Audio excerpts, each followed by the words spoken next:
Good afternoon बच्चों, आपका फिर से तहे दिल से अभिनंदन करता हूं in the magical world of magical lectures of MJ star sir. बच्चों पहले तो मैं आपको एक चीज बता दूं, आपका जो अभी माइनर टेस्ट हुआ है बच्चों, उसमें कुछ टेक्निकल इश्यूज की वजह से कुछ क्वेश्चंस के ऑप्शंस जो हैं या तो वो इनकम्प्लीट रह गए, या कुछ में बच्चों जो हैं क्वेश्चंस जो हैं शायद वो इनकम्प्लीट रह गए। बेटा ये सारी इंफॉर्मेशन हम तक पहुंच चुकी है, आपको घबराने की जरूरत नहीं है बच्चों। टेक्निकल टीम को जो है तुरंत इंटीमेट कर दिया बच्चों, और बहुत जल्द इन सभी खामियों को जो है सुलझाने पर बच्चों पूरा करियरवेल परिवार जो है वो आपके साथ जुड़ गया बच्चों। तो आपको परेशान होने की कोई जरूरत नहीं है। तो बेटा जो प्रॉब्लम आपने अपने इस माइनर टेस्ट में देखी है, हम उम्मीद करते हैं बच्चों कि वो जितनी भी प्रॉब्लम्स हैं वो नेक्स्ट माइनर टेस्ट में हम यकीनन रिजॉल्व कर पाएंगे बच्चों। पहली चीज तो ये, तो आपको परेशान होने की जरूरत नहीं है बेटा। टेक्निकल इश्यूज की वजह से ही कुछ क्वेश्चंस के जो हैं जो आंसर से बच्चों वो भी कहीं ना कहीं जो है वो चेंज हो गए हैं, वो शिफ्ट हो गए हैं। जैसे कि मेरी जानकारी में बायो के अंदर बच्चों 2 क्वेश्चंस जो हैं वो बच्चों ने शेयर किए हैं, तो वो मैं आप सबको बता देता हूं बच्चों। यहां पर मकसद वो है कि हमारा क्वेश्चन जो है वो हमें समझ में आना चाहिए, जो हमारे कंसेप्ट हैं वो हमारे साथ क्लियर होने चाहिए। तो मैं आपको बता दूं बच्चों, 2 क्वेश्चंस ऐसे थे जिनको लेकर बच्चों ने मुझे बताया है, तो वो मैं आपसे शेयर करना चाहूंगा बच्चों। एक क्वेश्चन ये था कि मैक्सिमम और मिनिमम डब्ल्यूबीसीज रेस्पेक्टिवली आपसे पूछे गए थे बच्चों, तो उसका आंसर जो है वो 4th ऑप्शन दिया हुआ है, जबकि उसका करेक्ट आंसर बच्चों बी वाला ऑप्शन होगा। आपको पता है बच्चों, मैक्सिमम जो डब्ल्यूबीसीज हैं वो न्यूट्रोफिल्स होते हैं, और मिनिमम जो डब्ल्यूबीसी होते हैं वो बेसोफिल्स होते हैं बच्चों। वैसे टेक्निकल टीम को हमने इंटीमेट कर दिया है, वो करेक्शंस भी हो गए होंगे, पर अगर नहीं भी हुए बच्चों तो वो मैं आपको बता रहा हूं, आपको परेशान होने की कोई जरूरत नहीं है बच्चों। तो एक क्वेश्चन तो ये था बच्चों कि मैक्सिमम और मिनिमम डब्ल्यूबीसी कौन से हैं बच्चों। बोनस नहीं होगा, जो करेक्ट चीज है वो मैं आपको बता रहा हूं बेटा। यहां पर क्वेश्चन करेक्शन नहीं है, आंसर करेक्शन है, ऑप्शन करेक्शन भी नहीं है, तो बोनस नहीं होगा। पर वो चीज मैं आपको बता रहा हूं, मैक्सिमम जो डब्ल्यूबीसी है बच्चों याद कीजिए वो न्यूट्रोफिल्स होते हैं 60 to 65%, और बेसोफिल सबसे कम होते हैं बच्चों 0.5 to 1%। तो उस क्वेश्चन का करेक्ट आंसर जो है वो बी वाला ऑप्शन होना चाहिए, वो मैंने आपको बता दिया बच्चों। एक और क्वेश्चन था, कौन सा हार्मोन है जो सोडियम का तो रीएब्जॉर्प्शन करवाएगा और पोटेशियम का सिक्रीशन करवाएगा। तो बच्चों उसका आंसर भी जो है 4th दिया हुआ था, पर उसका आंसर भी बच्चों बी वाला ऑप्शन होगा। याद कीजिए बच्चों, जो एल्डोस्टेरोन है वो डीसीटी पर काम करते हुए मेनली सोडियम का तो रीएब्जॉर्प्शन करवाता है और पोटेशियम का सिक्रीशन करवाता है। तो ये 2 क्वेश्चंस हैं जिनमें करेक्शन थे। इसमें 1.0 में है, 2.0 में है, वो आप चेक कर लीजिएगा बच्चों। तो आपको इन 2 के बारे में मैंने आपको बता दिया। अब किसी बच्चे को जो है परेशान होने की जरूरत नहीं है। रही बात बच्चों हमारी आज की क्लास की, हम उम्मीद करते हैं कि बॉडी फ्लूइड्स एंड सर्कुलेशन जो चैप्टर है, सर्कुलेटरी सिस्टम चैप्टर जो है वो आज हम होपफुली सक्सेसफुली कंप्लीट कर पाएंगे बच्चों। आज जो है छोटे छोटे सब टॉपिक्स हैं जो हमें डिस्कस करने हैं बच्चों, पर है तो कहने को छोटे छोटे सब टॉपिक्स, पर उनमें एक्सप्लेनेशन बहुत सारा है। एक एक चीज बारीकी से एमजे सर आपको समझाने की कोशिश करेंगे, तो बस आप मेरे साथ कनेक्ट हो जाइएगा। जैसे टारगेट बच्चों मैं आपको अगर बताऊं, आज हम जो हैं ईसीजी पढ़ना चाह रहे हैं बच्चों, इसके बाद ब्लड प्रेशर क्या होता है वो हम पढ़ना चाह रहे हैं, ब्लड वेसल्स के बारे में बच्चों, ब्लड वेसल्स के बारे में जो है वो हम पढ़ना चाह रहे हैं। बेटा जरूरी नहीं कि मैं सीक्वेंस में लिख रहा हूं, चलिए मैं आपके लिए सीक्वेंस में भी लिख देता हूं। आज बेटा छोटे छोटे सब टॉपिक्स हैं जो हम पढ़ना चाह रहे हैं। जैसे हम ईसीजी पढ़ेंगे, एक बेटा फिर हम जो है ब्लड वेसल्स के बारे में, ब्लड वेसल्स पढ़ेंगे, एक फिर ब्लड प्रेशर क्या होता है वो हम पढ़ना चाहते हैं, एक हम पढ़ना चाहते हैं बेटा disorders related to circulatory system, एक हम बात करना चाहते हैं बच्चों पोर्टल सिस्टम के बारे में, और लास्ट में हम डिस्कस करना चाहते हैं बच्चों लिम्फेटिक सिस्टम। तो वैसे तो बच्चों हम टारगेट लेकर चलना चाहेंगे कि ये 5 सब टॉपिक्स जो हैं वो आज हम कंप्लीट कर लें, पर कोई दिमाग में टारगेट नहीं है बच्चों कि कंप्लीट करना ही है। अगर कंप्लीट हो जाएगा तो कंप्लीट कर लेंगे बच्चों, अगर कंप्लीट हो जाएगा तो कंप्लीट कर लेंगे, अगर नहीं होगा तो नेक्स्ट क्लास में हम इसको कंटिन्यू करेंगे। तो चलिए बच्चों आज की क्लास की शुरुआत करें उससे पहले एक बार जल्दी से आप मुझे कमेंट सेक्शन में इंडिकेट कर दीजिए कि आप मेरी आवाज सुन पा रहे हैं बच्चों, क्या आप मुझे देख पा रहे हैं। फिर आज की इस बेहतरीन क्लास को जो है मैं आपके सामने स्टार्ट करना चाहूंगा बच्चों।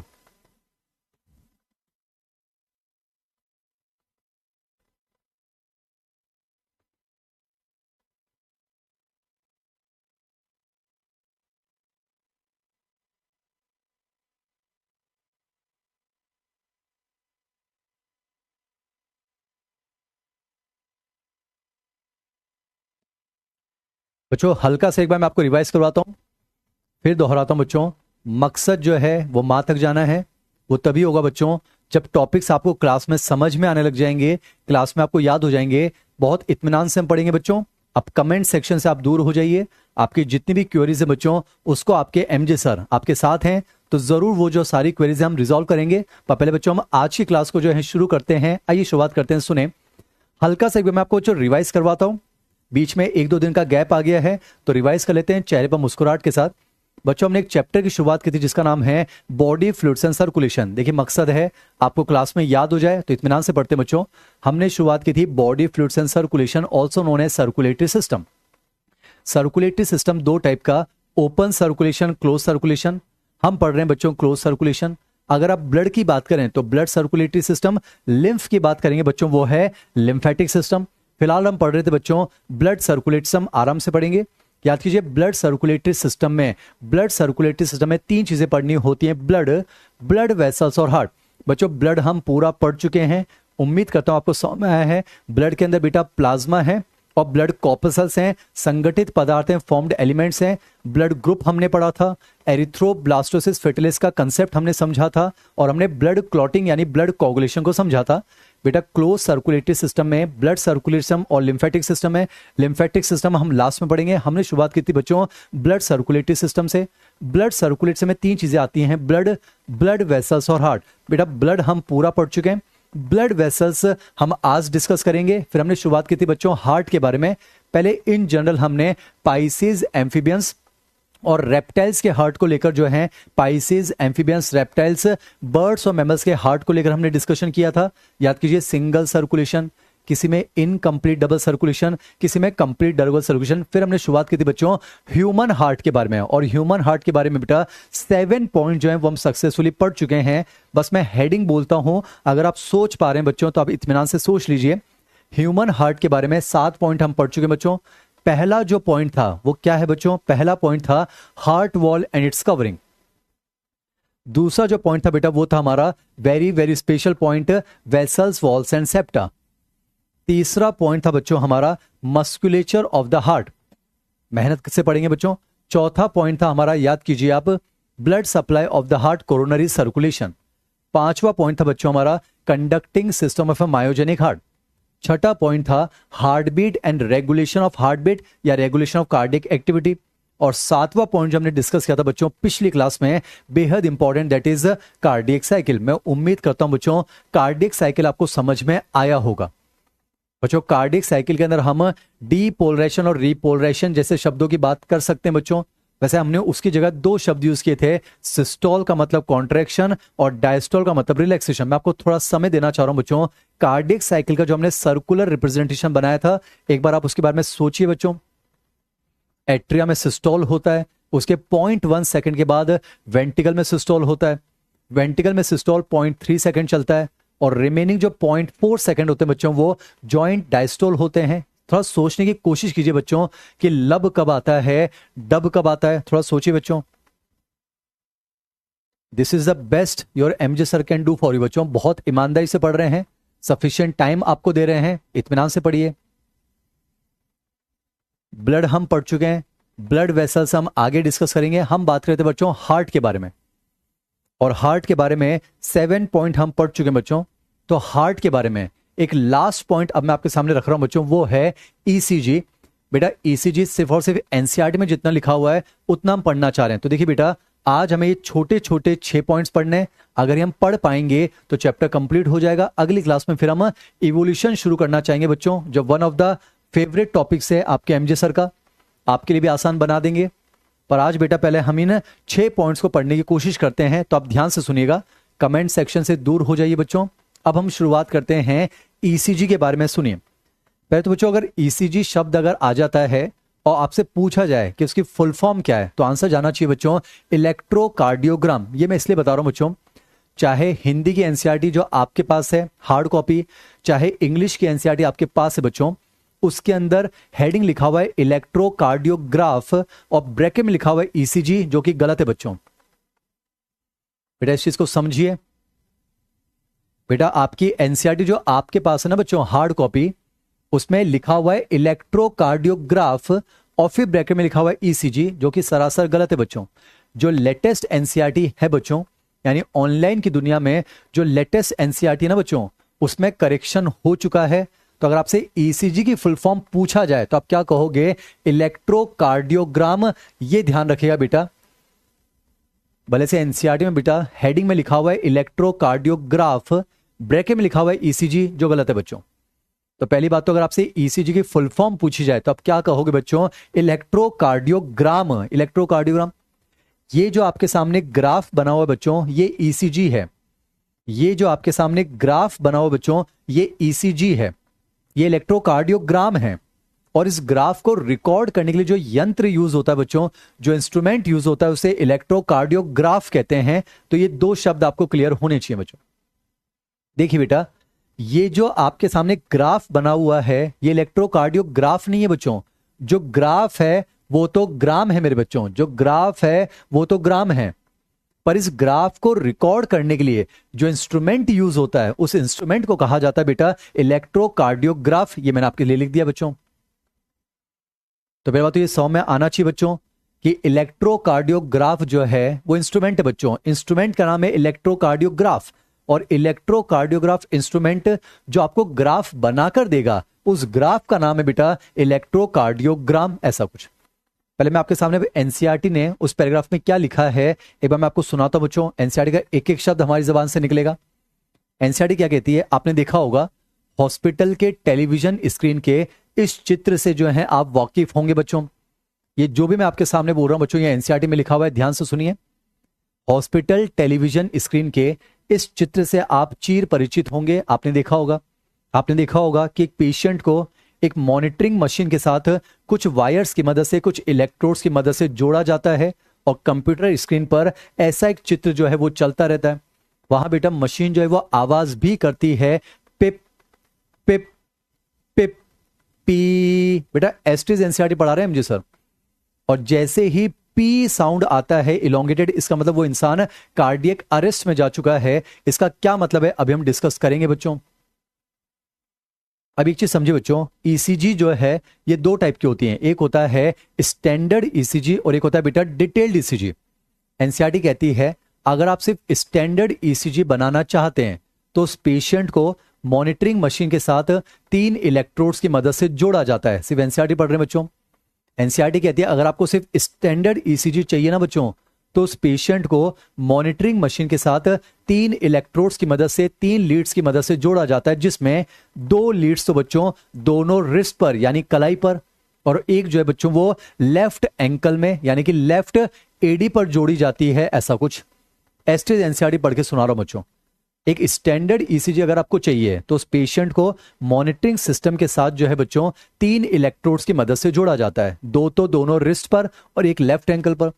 फिर एनसीईआरटी ये भी कहती है अगर आप डिटेल्ड एनालिसिस करना चाहते हो, तो इन 3 के अलावा कुछ एडिशनल इलेक्ट्रोड्स भी जो है बच्चों वो चेस्ट रीजन पर जो है कनेक्ट की जा सकती हैं। ये मैंने आपको एनसीईआरटी की बातें बताई हैं, बहुत आराम से डिस्कस करेंगे। अब बेटा एक चीज समझिए, ये जो आपके सामने मैंने बना रखा बच्चों, ये क्या है? ईसीजी है। ये जो ग्राफ है, इस ग्राफ को कहते हैं बेटा ईसीजी। ये है इलेक्ट्रोकार्डियोग्राम। हालांकि इस इलेक्ट्रोकार्डियोग्राम को बनाने के लिए जो इंस्ट्रूमेंट यूज होता है वो है इलेक्ट्रोकार्डियोग्राफ। बेटा यहां अचीवर के लेवल पर मैं आपको यह बताने की कोशिश नहीं करना चाहता हूं कि यहां पर आपको 3 वेव्स देखने को मिलती हैं, P wave, QRS complex, T wave. बेटा बेसिक बातें सबको पता होती हैं, ये तो मैं आपको समझाऊंगा इसे बच्चों। पर यहां पर एमजे सर आपको एनसीईआरटी की एक बेहतरीन लाइन समझाना चाहते हैं, वो है the end of T wave marks the end of systole. बेटा पढ़ाने वाले जो टीचर्स हैं बहुत सारे, वो उसमें करेक्शन करवा देते हैं, पर वो करेक्शन नहीं है बच्चों। एनसीईआरटी का जो स्टेटमेंट है वो हम जस्टिफाई करेंगे, उसे हमें सही मानना होगा। बेटा एनसीईआरटी में लिखा हुआ है the end of T wave marks the end of systole, वो मैं आपको समझाऊंगा। पहले तो इसे समझिए बच्चों, ये जो आपके सामने ग्राफ बना हुआ है ये एक ईसीजी बच्चों, एक ईसीजी। बेटा आपको पता है इसके अंदर पी वेव आती है, क्यूआरएस कॉम्प्लेक्स आता है, टी वेव है। बेटा बेसिक बातें तो सबको पता होती है। पी वेव रिप्रेजेंट करता है एट्रिया का डीपोलराइजेशन, क्यूआरएस कॉम्प्लेक्स रिप्रेजेंट करता है वेंट्रिकल का डीपोलराइजेशन, और टी वेव रिप्रेजेंट करती है वेंट्रिकल का रीपोलराइजेशन। तो पहला सवाल तो यही बन जाता है बच्चों, पहला सवाल तो यही बन जाता है, इनमें से वो कौन सी घटना है जिसकी वेव आपको ईसीजी में देखने को नहीं मिलती है या फिर वो एब्सेंट होती है। तो आंसर जाता है बच्चों एट्रियल रीपोलराइजेशन। आप देखिए वेंट्रिकल का डीपोलराइजेशन भी आ गया, वेंट्रिकल का रीपोलराइजेशन भी आ गया, एट्रिया का सिर्फ डीपोलराइजेशन आया मेरे बच्चों, एट्रिया का रीपोलराइजेशन नहीं आया ना। वैसे मेडिकल कॉलेज में आपको बताया जाएगा बच्चों, नहीं भी बताया जाएगा, एमजी सर आपको बता रहे हैं, वहां लिखा होता है बेटा कि एट्रियल रीपोलराइजेशन की वेव आती तो है पर वो क्यूआरएस कॉम्प्लेक्स के पीछे हिडन हो जाती है, छुप जाती है। तो अब तो इतना याद रखेंगे नीट लेवल पर, अगर आपसे पूछा जाए इनमें से किसकी जो वेव है वो आपको जो है बच्चों यहां पर एक नॉर्मल ईसीजी में देखने को नहीं मिलती है, तो आंसर होना चाहिए एट्रियल रीपोलराइजेशन। अब मैं आपको एक चीज समझाता हूं बच्चों, पढ़ाने वाले बहुत सारे टीचर्स क्या गलती करते हैं, जानबूझ के तो नहीं करते होंगे पर अज्ञानता की वजह से हो जाती है। वो क्या कह देते हैं, एट्रियल डीपोलराइजेशन मतलब एट्रियल सिस्टोल, वेंट्रिकल डीपोलराइजेशन मतलब वेंट्रिकल सिस्टोल, वेंट्रिकल रीपोलराइजेशन मतलब वेंट्रिकल डायस्टोल। एक चीज समझिए बेटा, ये सरासर गलत है, ये सरासर गलत है। इसका मतलब बच्चों वो क्या कहना चाह रहे हैं, डीपोलराइजेशन को वो सिस्टोल कहना चाहते हैं और रीपोलराइजेशन को वो डायस्टोल कहना चाहते हैं, जो सरासर गलत है बच्चों। एक चीज समझिए, ये जितने भी आपको वेव्स देखने को मिल रही है ना बच्चों, ये डीपोलराइजेशन और रीपोलराइजेशन को रिप्रेजेंट करती है बच्चों, ये सिस्टोल और डायस्टोल को रिप्रेजेंट नहीं करती है। बेटा सिस्टोल और डायस्टोल जो है वो हार्ट की मैकेनिकल एक्टिविटी, हमने पढ़ा था बच्चों, सिस्टोल मतलब कॉन्ट्रैक्शन मैकेनिकल, डायस्टोल मतलब रिलैक्सेशन यानी मैकेनिकल। बेटा सिस्टोल और डायस्टोल जो है वो तो मैकेनिकल एक्टिविटीज है ना, लेकिन डीपोलराइज होना और रीपोलराइज होना, मसल का जो है इलेक्ट्रिकली एक्साइट हो जाना डीपोलराइजेशन, मसल का फिर से रेस्ट में आना रीपोलराइजेशन, बेटा ये इलेक्ट्रिकल एक्टिविटी है। क्या है बेटा, इलेक्ट्रिकल। और एनसीईआरटी ने साफ लिखा है बच्चों, ईसीजी क्या है, ECG is the graphical representation of the electrical activity of the heart. बेटा जो ईसीजी है ना बच्चों, यानी कि विद्युत हृदय लेख क्या है, ये हमारे हृदय की जो इलेक्ट्रिकल एक्टिविटीज हैं, जो विद्युतीय क्रियाकलाप हैं, उनका ग्राफिकल रिप्रेजेंटेशन है, आरेखीय प्रस्तुतिकरण है। एक एक वर्ड एनसीईआरटी का बोल रहे हैं मुझे सर।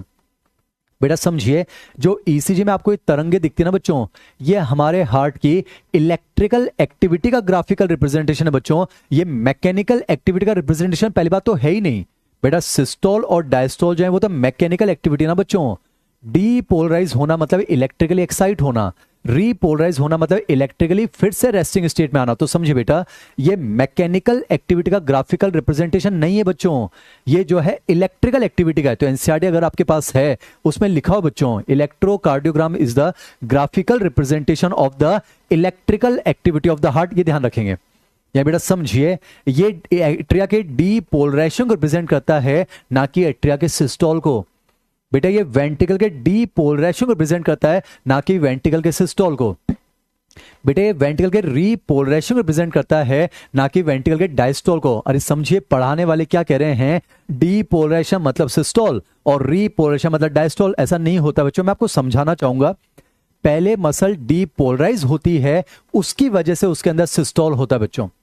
बेटा पहले मसल जो है वो डीपोलराइज होती है, उसकी वजह से उसमें सिस्टोल होता है।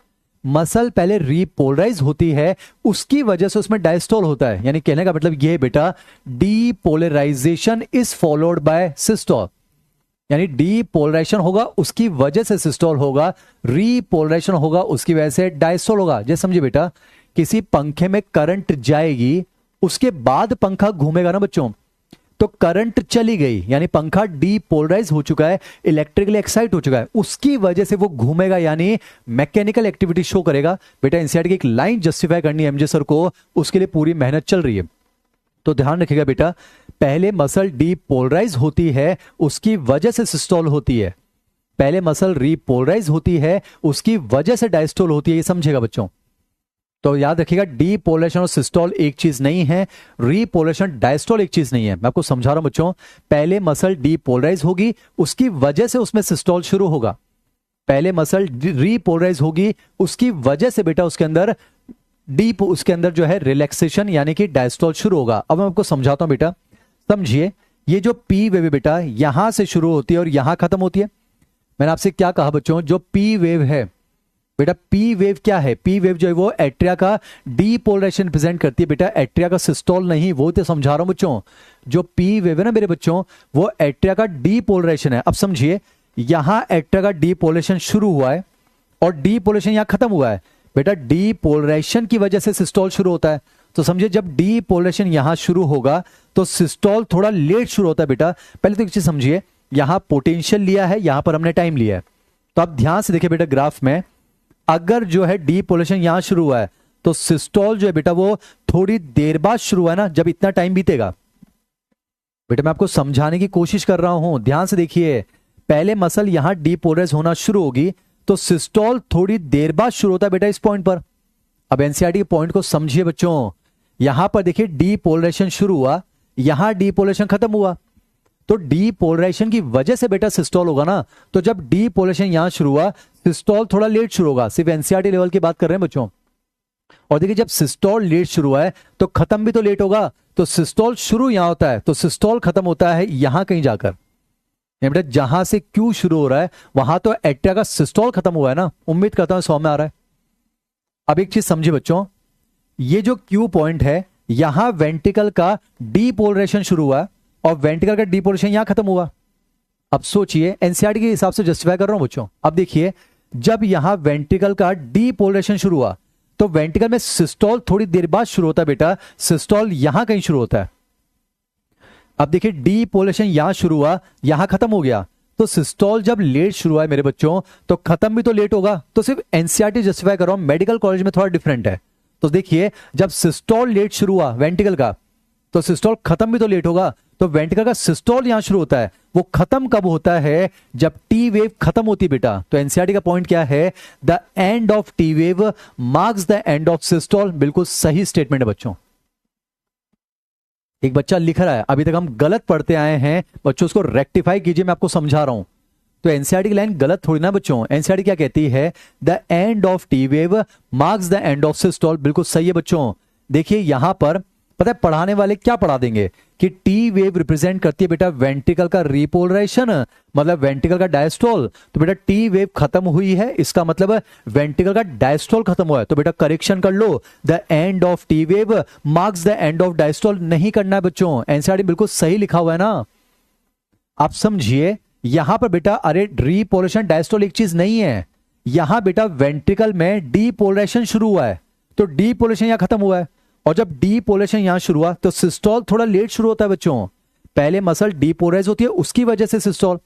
और समझिए जब वेंट्रिकल का सिस्टोल यहां शुरू हुआ है तो खत्म भी थोड़ा लेट होगा ना बेटा, क्योंकि वेंट्रिकल बड़े साइज के हैं। तो वेंट्रिकल का सिस्टोल यहां शुरू होता है, खत्म यहां होता है। तो एनसीईआरटी की लाइन बिल्कुल सही है बच्चों, the end of T wave marks the end of systole. तो वो लाइन बिल्कुल सही है बच्चों।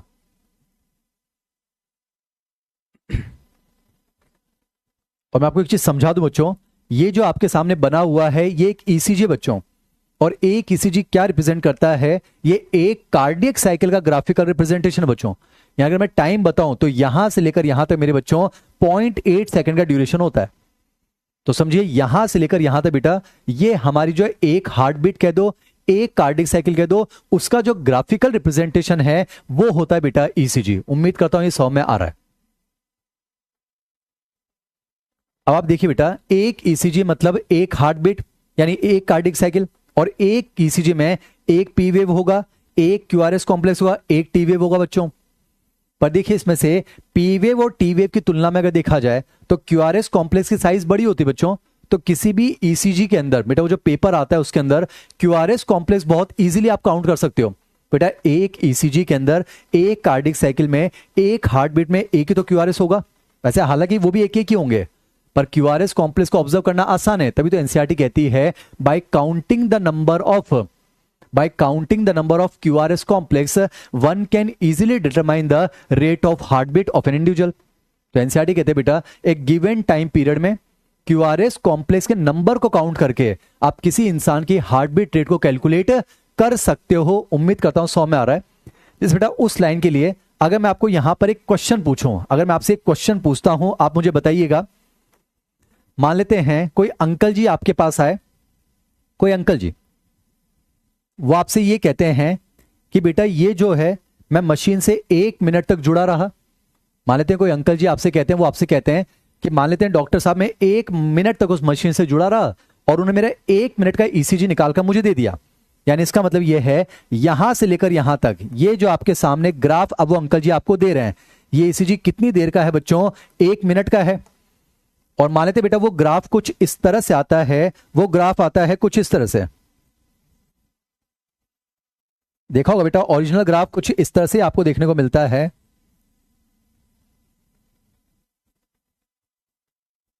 अगर कुछ इस तरह से, तो अगर मैं आपसे पूछूं बच्चों कि उन अंकल जी की हार्ट बीट रेट क्या चल रही होगी, तो आप पता कर सकते हो बेटा ये 1 मिनट का ईसीजी है और एक क्यूआरएस कॉम्प्लेक्स का मतलब है एक हार्ट बीट। बेटा क्यूआरएस कॉम्प्लेक्स बहुत इजीली दिखेंगे, तो यहां एक क्यूआरएस दिख रहा है, यहां एक क्यूआरएस, तो आप क्यूआरएस कॉम्प्लेक्स का नंबर काउंट कर सकते हो ना बच्चों, 1 2 3 4 5 6 7 8 9 10 11 12 13 14 15 16 17 18। तो मेरे इस एग्जाम्पल के हिसाब से अगर देखा जाए तो 18 हार्ट बीट्स पर मिनट। मैंने बस एक हाइपोथेटिकल एग्जाम्पल लिया है, तो उम्मीद करता हूं बच्चों ये आपको समझ में आ रहा है। By counting the number of QRS complex in a given time period one can determine the heart beat rate of an individual. उम्मीद करता हूं ये समझ में आ रहा है। और जो बेटा इसके बारे में एनसीईआरटी की लास्ट पॉइंट सुन लीजिए।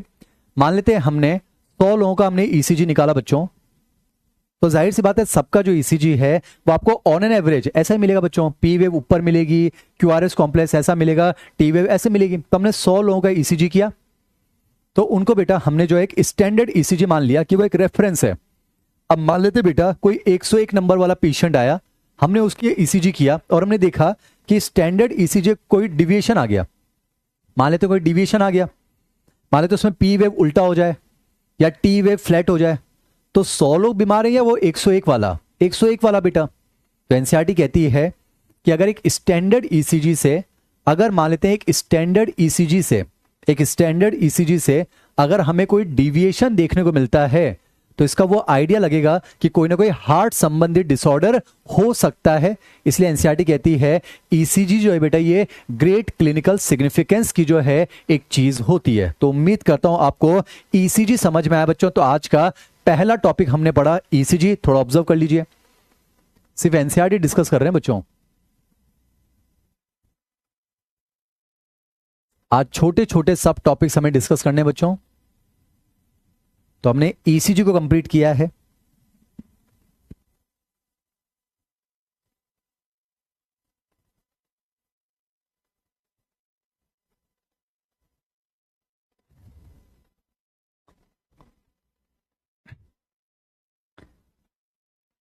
हम पढ़ रहे हैं बच्चों सर्कुलेटरी सिस्टम, बहुत इत्मीनान से, जितना सिलेबस में उतना हम पढ़ रहे हैं बच्चों।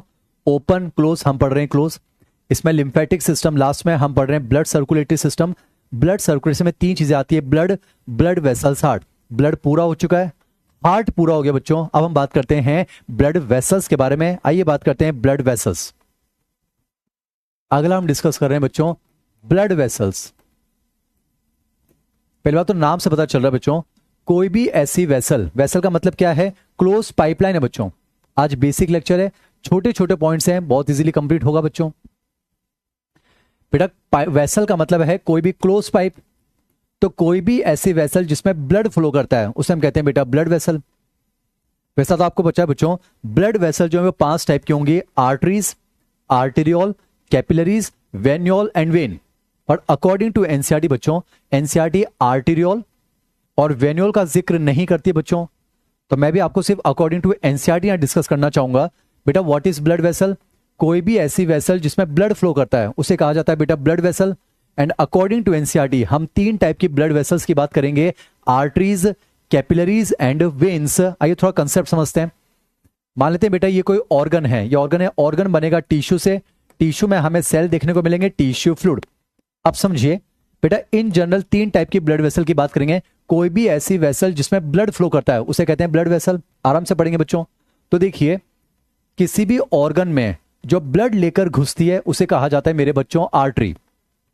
यहां पर मैं ऑक्सीडेटेड डीऑक्सीडेंट की बात नहीं कर रहा हूं बच्चों, मैं यहां पर ऑक्सीडेटेड डीऑक्सीडेंट की बात नहीं कर रहा हूं।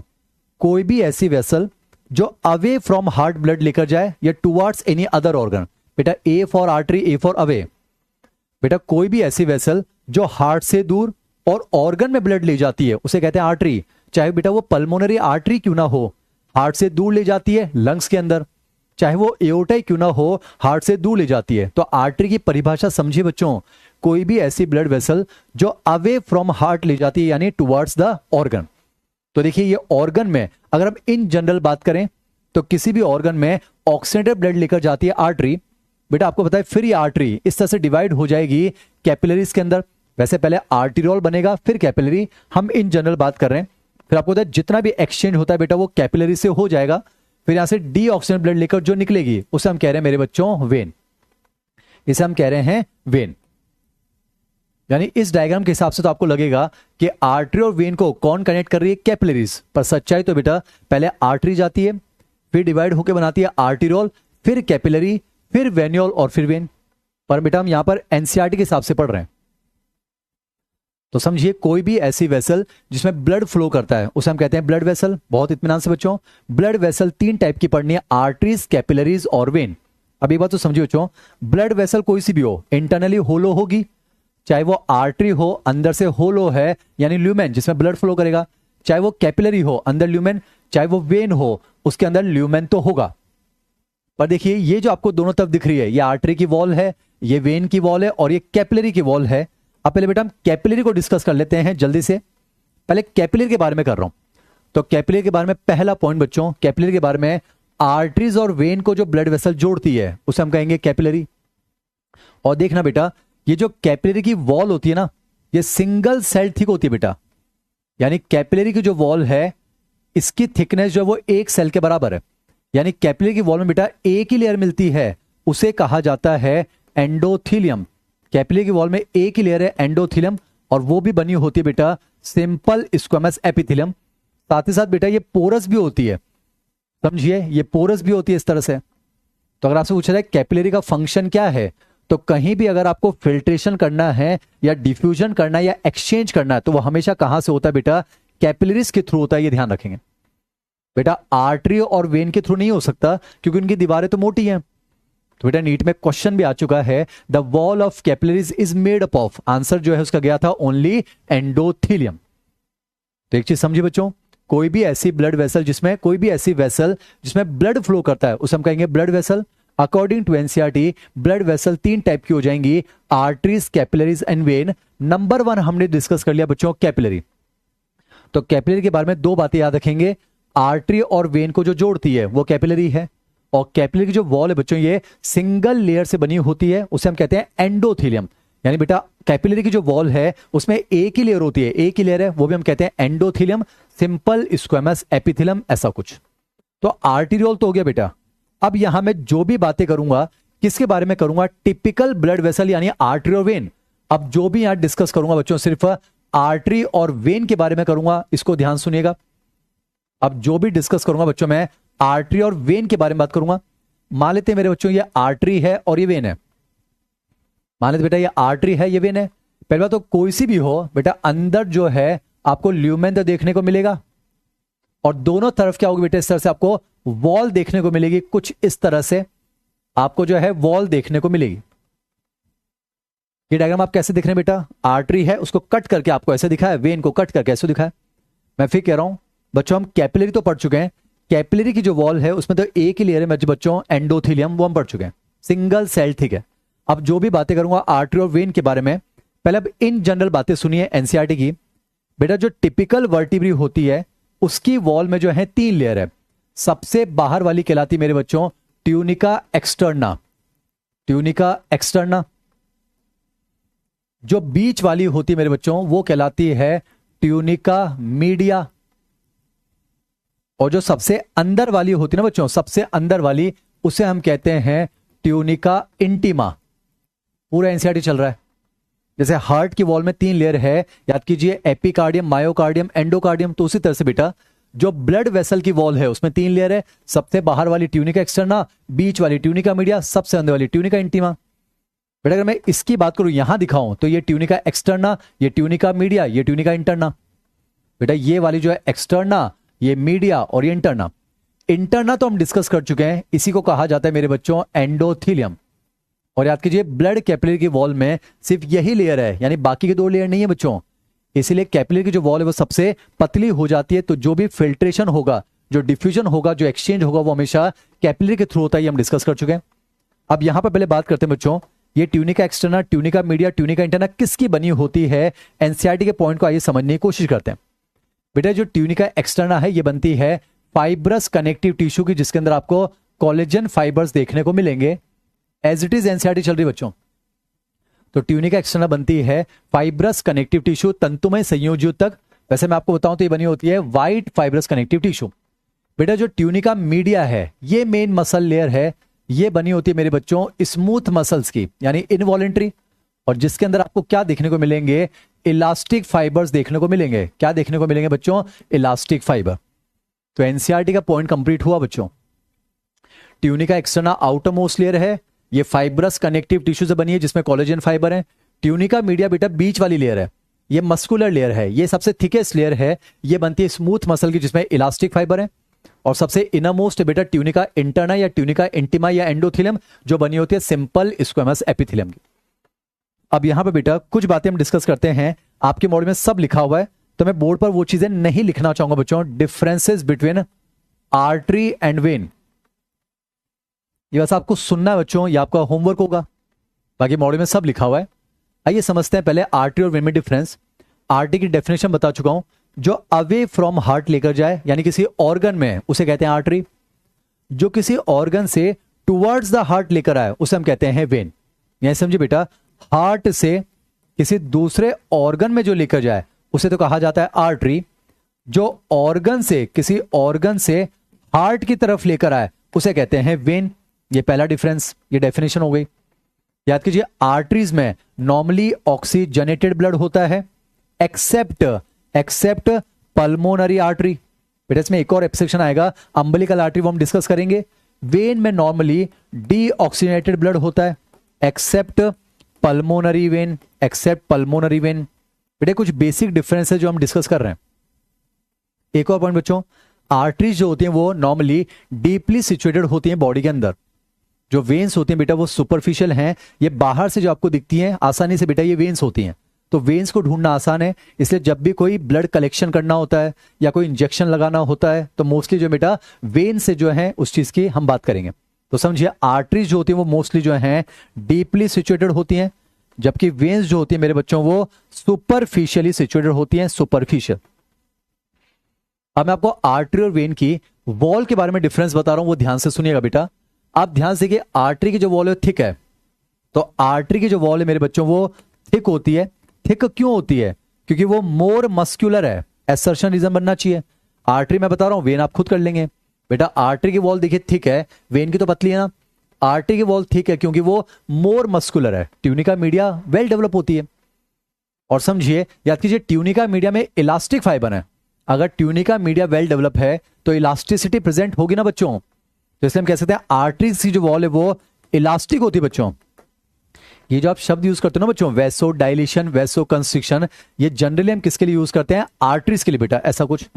तो आर्टरीज की वॉल आप देखिए थिक है क्योंकि मोर मस्कुलर है, और मस्कुलर है उसमें इलास्टिक फाइबर ज्यादा है तो ये इलास्टिक होती है। और बेटा मोटी दीवारें हैं तो आसानी से नहीं ढहती हैं। तो ध्यान रखिएगा, आर्टरीज की जो वॉल है वो नॉन कोलेप्सिबल होती हैं। यानी अगर आर्टरी को खाली भी कर दिया जाए ना बच्चों तो कभी भी कोलेप्स नहीं होती है। मोटी दीवारें हैं, आसानी से नहीं पिचकती है बच्चों, ऐसा कुछ। आर्टरी की जो दीवार है बेटा वो आसानी से नहीं पिचकती है, ध्यान रखेंगे। तो आर्टरीज की वॉल थिक है, मोर मस्कुलर है। बेटा आर्टरीज की वॉल थिक है, मोर मस्कुलर है, इलास्टिक है और नॉन कोलेप्सिबल है। वेन में जस्ट आप उल्टा कर लीजिए बच्चों, वेन की जो वॉल है वो थिन है क्योंकि लेस मस्कुलर है, नॉन इलास्टिक है और कोलेप्सिबल होती है, ऐसा कुछ। तो यहां पर बच्चों हमने जो है ब्लड वेसल को भी कंप्लीट कर लिया। तो यहां पर बच्चों हमने ब्लड वेसल को कंप्लीट कर लिया। छोटे छोटे सब टॉपिक्स है जो हम पढ़ना चाह रहे हैं बच्चों, छोटे छोटे टॉपिक्स हैं बच्चों।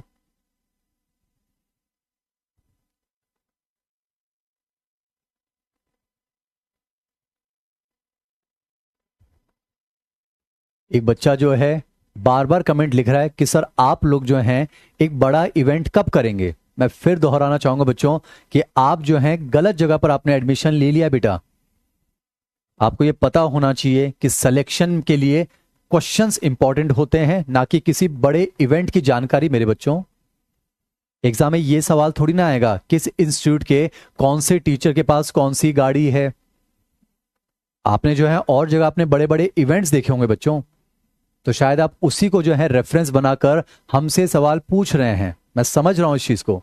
बेटा, एग्जाम में ये सवाल थोड़ी ना आएगा कि उस कोचिंग के टीचर के पास कौन सी गाड़ी है, मर्सिडीज का कौन सा मॉडल है, किस गाड़ी से वो अपने इवेंट में आते हैं। नहीं आएगा बच्चों। किस टीचर के पास मर्सिडीज है या नहीं है, वो सवाल थोड़ी ना आएगा बच्चों। ये आ सकता है कि मर्सिडीज बेंज के लोगो जो होता है वो कौन से वॉल से रिप्रेजेंट करता है, कौन से वॉल से रिजेंबलेंस शो करता है, वो हम डिस्कस कर चुके हैं, ट्राइकस्पिड वॉल। तो जो बच्चा बार बार सवाल लिख रहा है कि सर आप बड़ा इवेंट कब करेंगे, मैं फिर दोहराना चाहूंगा, बेटा आप गलत जगह पर आ गए हैं। यहां पर जो है हम अपनी गाड़ियां दिखाने के लिए आपको नहीं आए हैं, ईमानदारी से बस आपको पढ़ाने के लिए आए हैं। And that's the best a teacher can do for his और हर स्टूडेंट्स, और वही हम करेंगे बच्चों।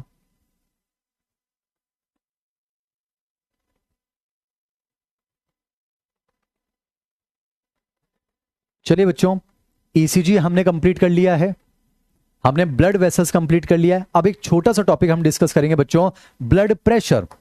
छोटे छोटे सब टॉपिक्स आज हम पढ़ना चाहते हैं। आइए बात करते हैं बच्चों, ब्लड प्रेशर किसे कहते हैं। नाम से पता चल रहा है बच्चों, ब्लड प्रेशर, ऐसा प्रेशर जो ब्लड लगाएगा उसी को कहते हैं बेटा ब्लड प्रेशर। वेरी इजी बेटा, ब्लड जो प्रेशर लगाएगा वही तो ब्लड प्रेशर है ना।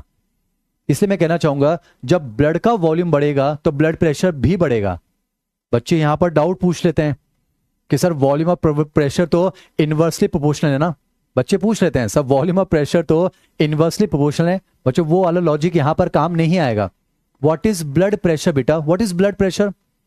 ऐसा प्रेशर जो ब्लड लगाता है वही तो ब्लड प्रेशर है ना बच्चों।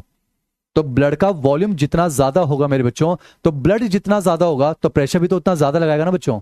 तो समझिए, ब्लड का वॉल्यूम बढ़ता है तो ब्लड प्रेशर भी बढ़ता है, इस चीज को ध्यान रखेंगे। तो बेटा what is blood pressure? Pressure exerted by the blood, उसे कहते हैं ब्लड प्रेशर। अब एक चीज समझिए बच्चों, ब्लड प्रेशर नॉर्मली आर्टरीज में मेजर किया जाएगा, ध्यान रखिएगा बेटा। ब्लड प्रेशर जो है वो आर्टरीज में। एक बच्चा लिख रहा है कि सर आप डांटते भी बड़े प्यार से हो। बच्चों, हम आपको डांटना थोड़ी ना चाहते हैं, हम आपको डांटना नहीं चाहते हैं, पर मुझे ऐसा लगता है कि इस उम्र में आपको चीजें जल्दी समझ में आ जाएंगी बच्चों, तो आप सिलेक्शन पर लेकर अपनी जो है फोकस कर पाएंगे। हम आपको क्यों डांटेंगे बच्चों? क्योंकि आप जो है अचीवर लेवल के बच्चे हैं, आप बड़े बच्चे हैं, तो आपको डांटना नहीं बच्चों। आप वो बच्चे हैं जो चोट खा चुके हैं, तो मुझे लगता है कि हमारा प्यार जो है वो आपके लिए सफिशिएंट होगा बच्चों। हम जो है किसी बच्चे को जगाने की कोशिश नहीं करेंगे ना बच्चों, क्योंकि हमें पता है हमारी बात से जाग जाएगा तो ठीक है, वरना वक्त तो जगाएगा ही ना बेटा। पर ध्यान रखिएगा, जब वक्त जगाता है तो भारी नुकसान हो जाता है, तब आंखों में आंसू के सिवा कुछ नहीं होते हैं। तो जो बच्चा पूछ रहा था कि सर आप बड़ा इवेंट कब करेंगे, तो मैंने गलत क्या कहा? आपने गलत जगह एडमिशन ले लिया बेटा। यहां पर आपको हमारी मर्सिडीज बीएमडब्ल्यू नहीं देखनी है, आपको यहां टीचर की नॉलेज चेक करनी है, उनका डेडिकेशन देखना है, उनका डिटर्मिनेशन देखना है, उनकी मेहनत देखनी है, वो आपके लिए मेहनत कर रहे हैं या फिर नहीं कर रहे हैं बेटा। तो हम उस पर काम करने वाली टीम है, उसके वाले जो है हम टीचर्स हैं। तो समझिए बच्चों, मैं आपको समझा रहा हूं ब्लड प्रेशर किसे कहते हैं। ऐसा प्रेशर जो ब्लड लगाता है उसे हम कहते हैं बेटा ब्लड प्रेशर। पर समझिए, ब्लड प्रेशर हम मेजर करते हैं आर्टरीज के अंदर। किस में मेजर करते हैं बेटा? आर्टरीज के अंदर। और आपको पता है ब्लड प्रेशर को मेजर करने के लिए जो यंत्र आता है उसे कहा जाता है बच्चों, ब्लड प्रेशर मेजर करने के लिए जो यंत्र आता है उसे कहा जाता है स्फिग्मोमैनोमीटर। बेटा आजकल तो घर घर में जो है डिजिटल स्फिग्मोमैनोमीटर है। पर याद कीजिए, मैक्सिमम जो पुराने डॉक्टर्स हैं, जो बढ़िया डॉक्टर्स हैं, वो आज भी आपने देखा होगा ऐसे एक बक्सा खोलते हैं, उसमें मरकरी का लेवल होता है, यहां पर एक पट्टा बांधते हैं, फुस फुस फुस करते हैं, टाइट टाइट महसूस होता है, वो नोजल को लूज करते हैं, जो मरकरी उसका लेवल ड्रॉप होता है, उनको ब्लड प्रेशर 100 में आ जाता है। हमें कुछ भी 100 में नहीं आता है, वैसे हमको आता है बच्चों, उसी को कहा जाता है स्फिग्मोमैनोमीटर।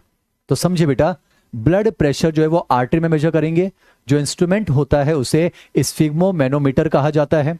और समझिए ब्लड प्रेशर नॉर्मली जो है वो हमारी जो ब्रेकियल आर्टरी होती है, भुजा की जो आर्टरी होती है ब्रेकियल आर्टरी, उसमें मेजर किया जाता है। अब समझिए ब्लड प्रेशर क्या है मेरे बच्चों।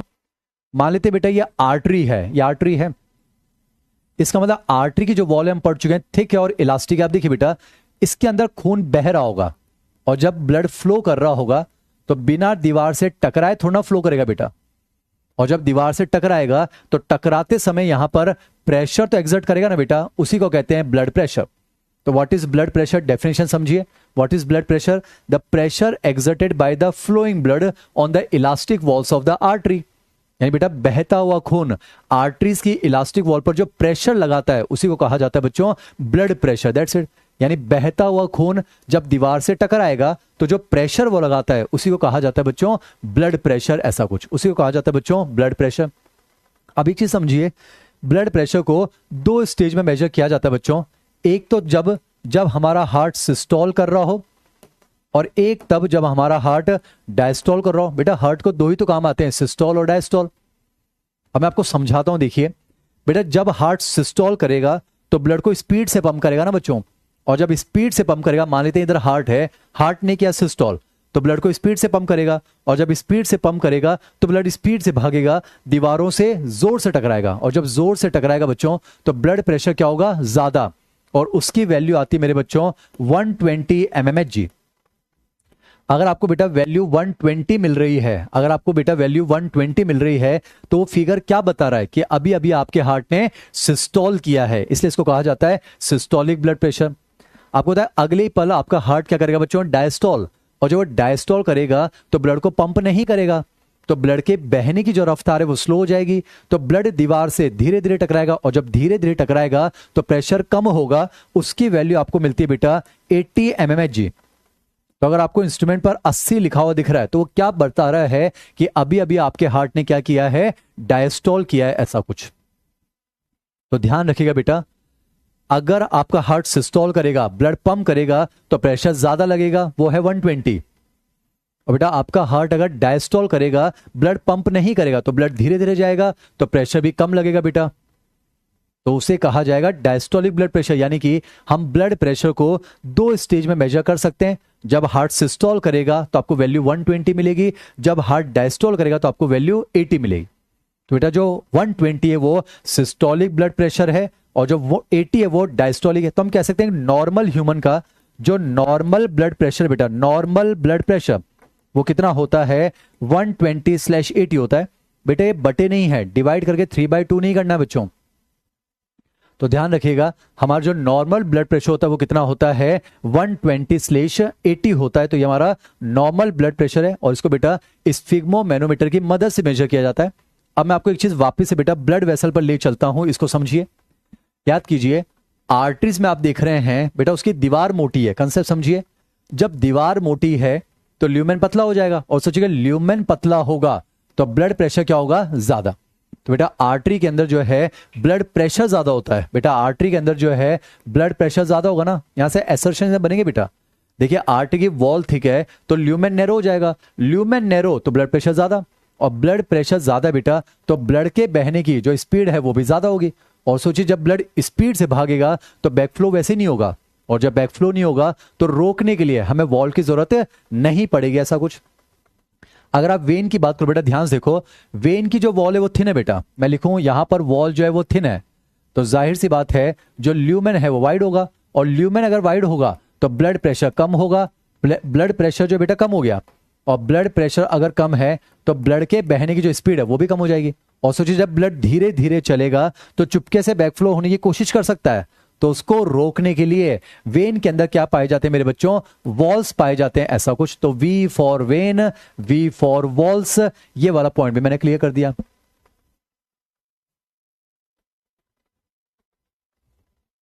तो यहां पे बेटा हमने ब्लड प्रेशर को डिस्कस किया, यानी समझिए बहता हुआ खून जो प्रेशर लगाता है उसे कहते हैं ब्लड प्रेशर, और इसको दो स्टेज में मेजर करेंगे। जब हार्ट सिस्टोल करेगा तो प्रेशर ज्यादा होगा, 120 सिस्टोलिक ब्लड प्रेशर, और जब हार्ट डायस्टोल करेगा ब्लड प्रेशर जाहिर सी बात है कम होगा, 80 mmHg वो है डायस्टोलिक ब्लड प्रेशर।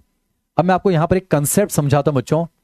जैसे जैसे एज बढ़ती है, समझिएगा नीट में आ चुका है, एज बढ़ती है तो ब्लड प्रेशर बढ़ता है बच्चों।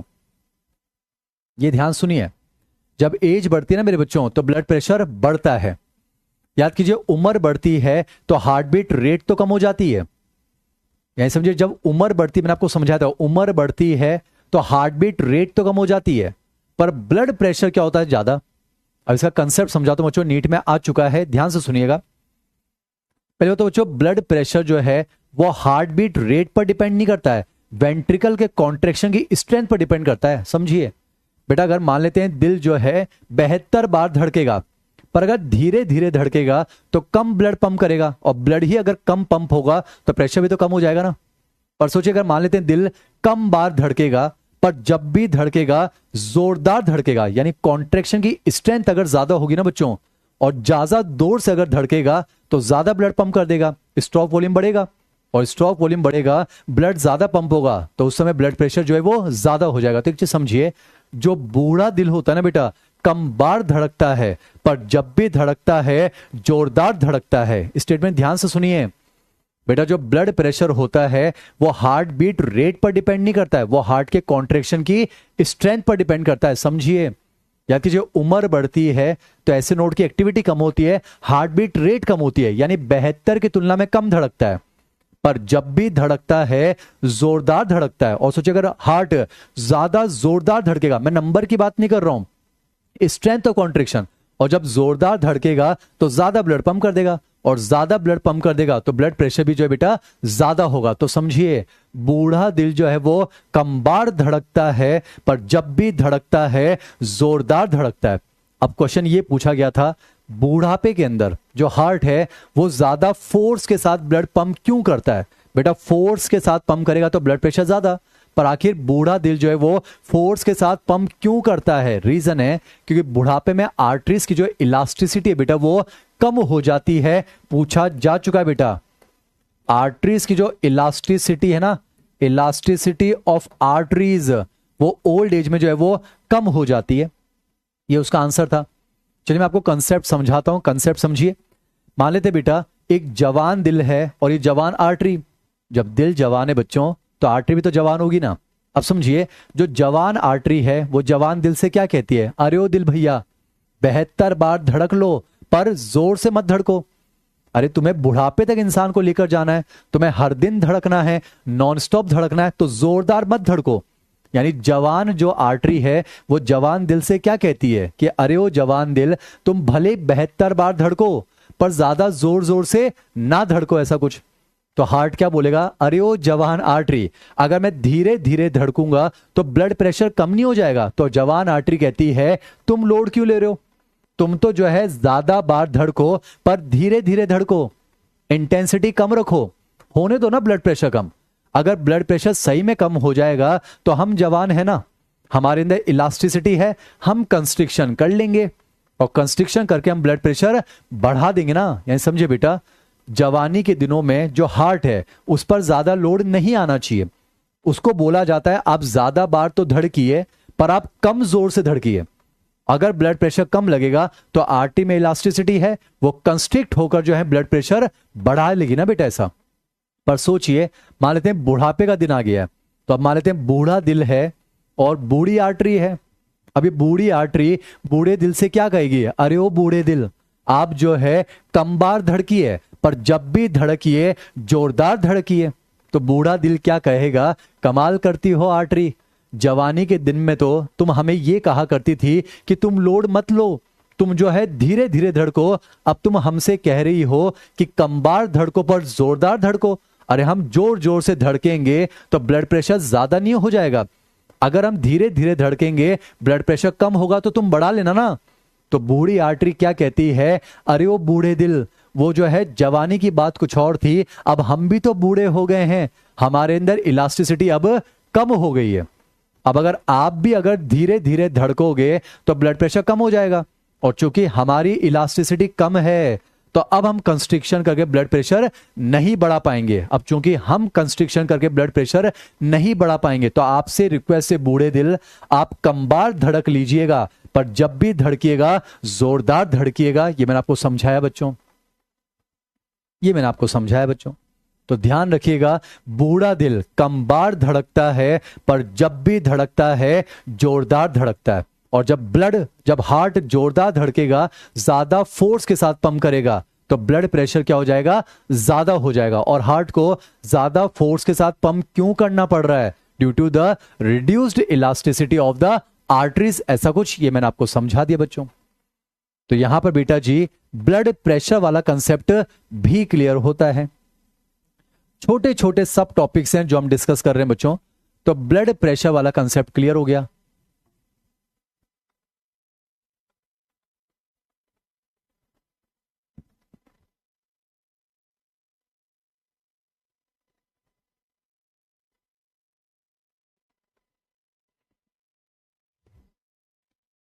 चलिए बच्चों, अब हम बात करते हैं डिसऑर्डर्स के बारे में।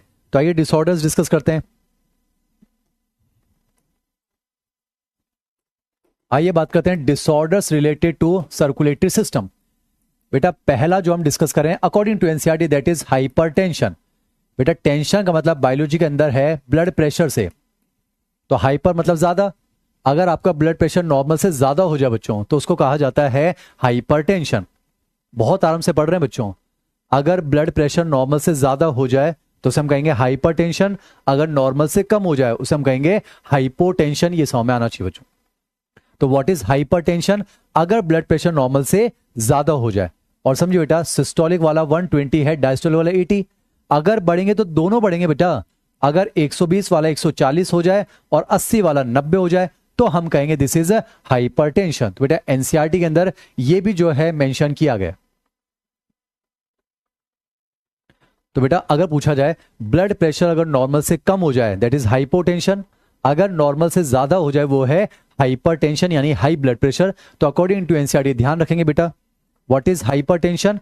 अगर ब्लड प्रेशर नॉर्मल से ज्यादा हो जाए उसे कहा जाता है हाइपरटेंशन। कितना? ये 140 हो जाए, ये 90 हो जाए, दैट्स इट। इसे हम कहेंगे बेटा हाइपरटेंशन।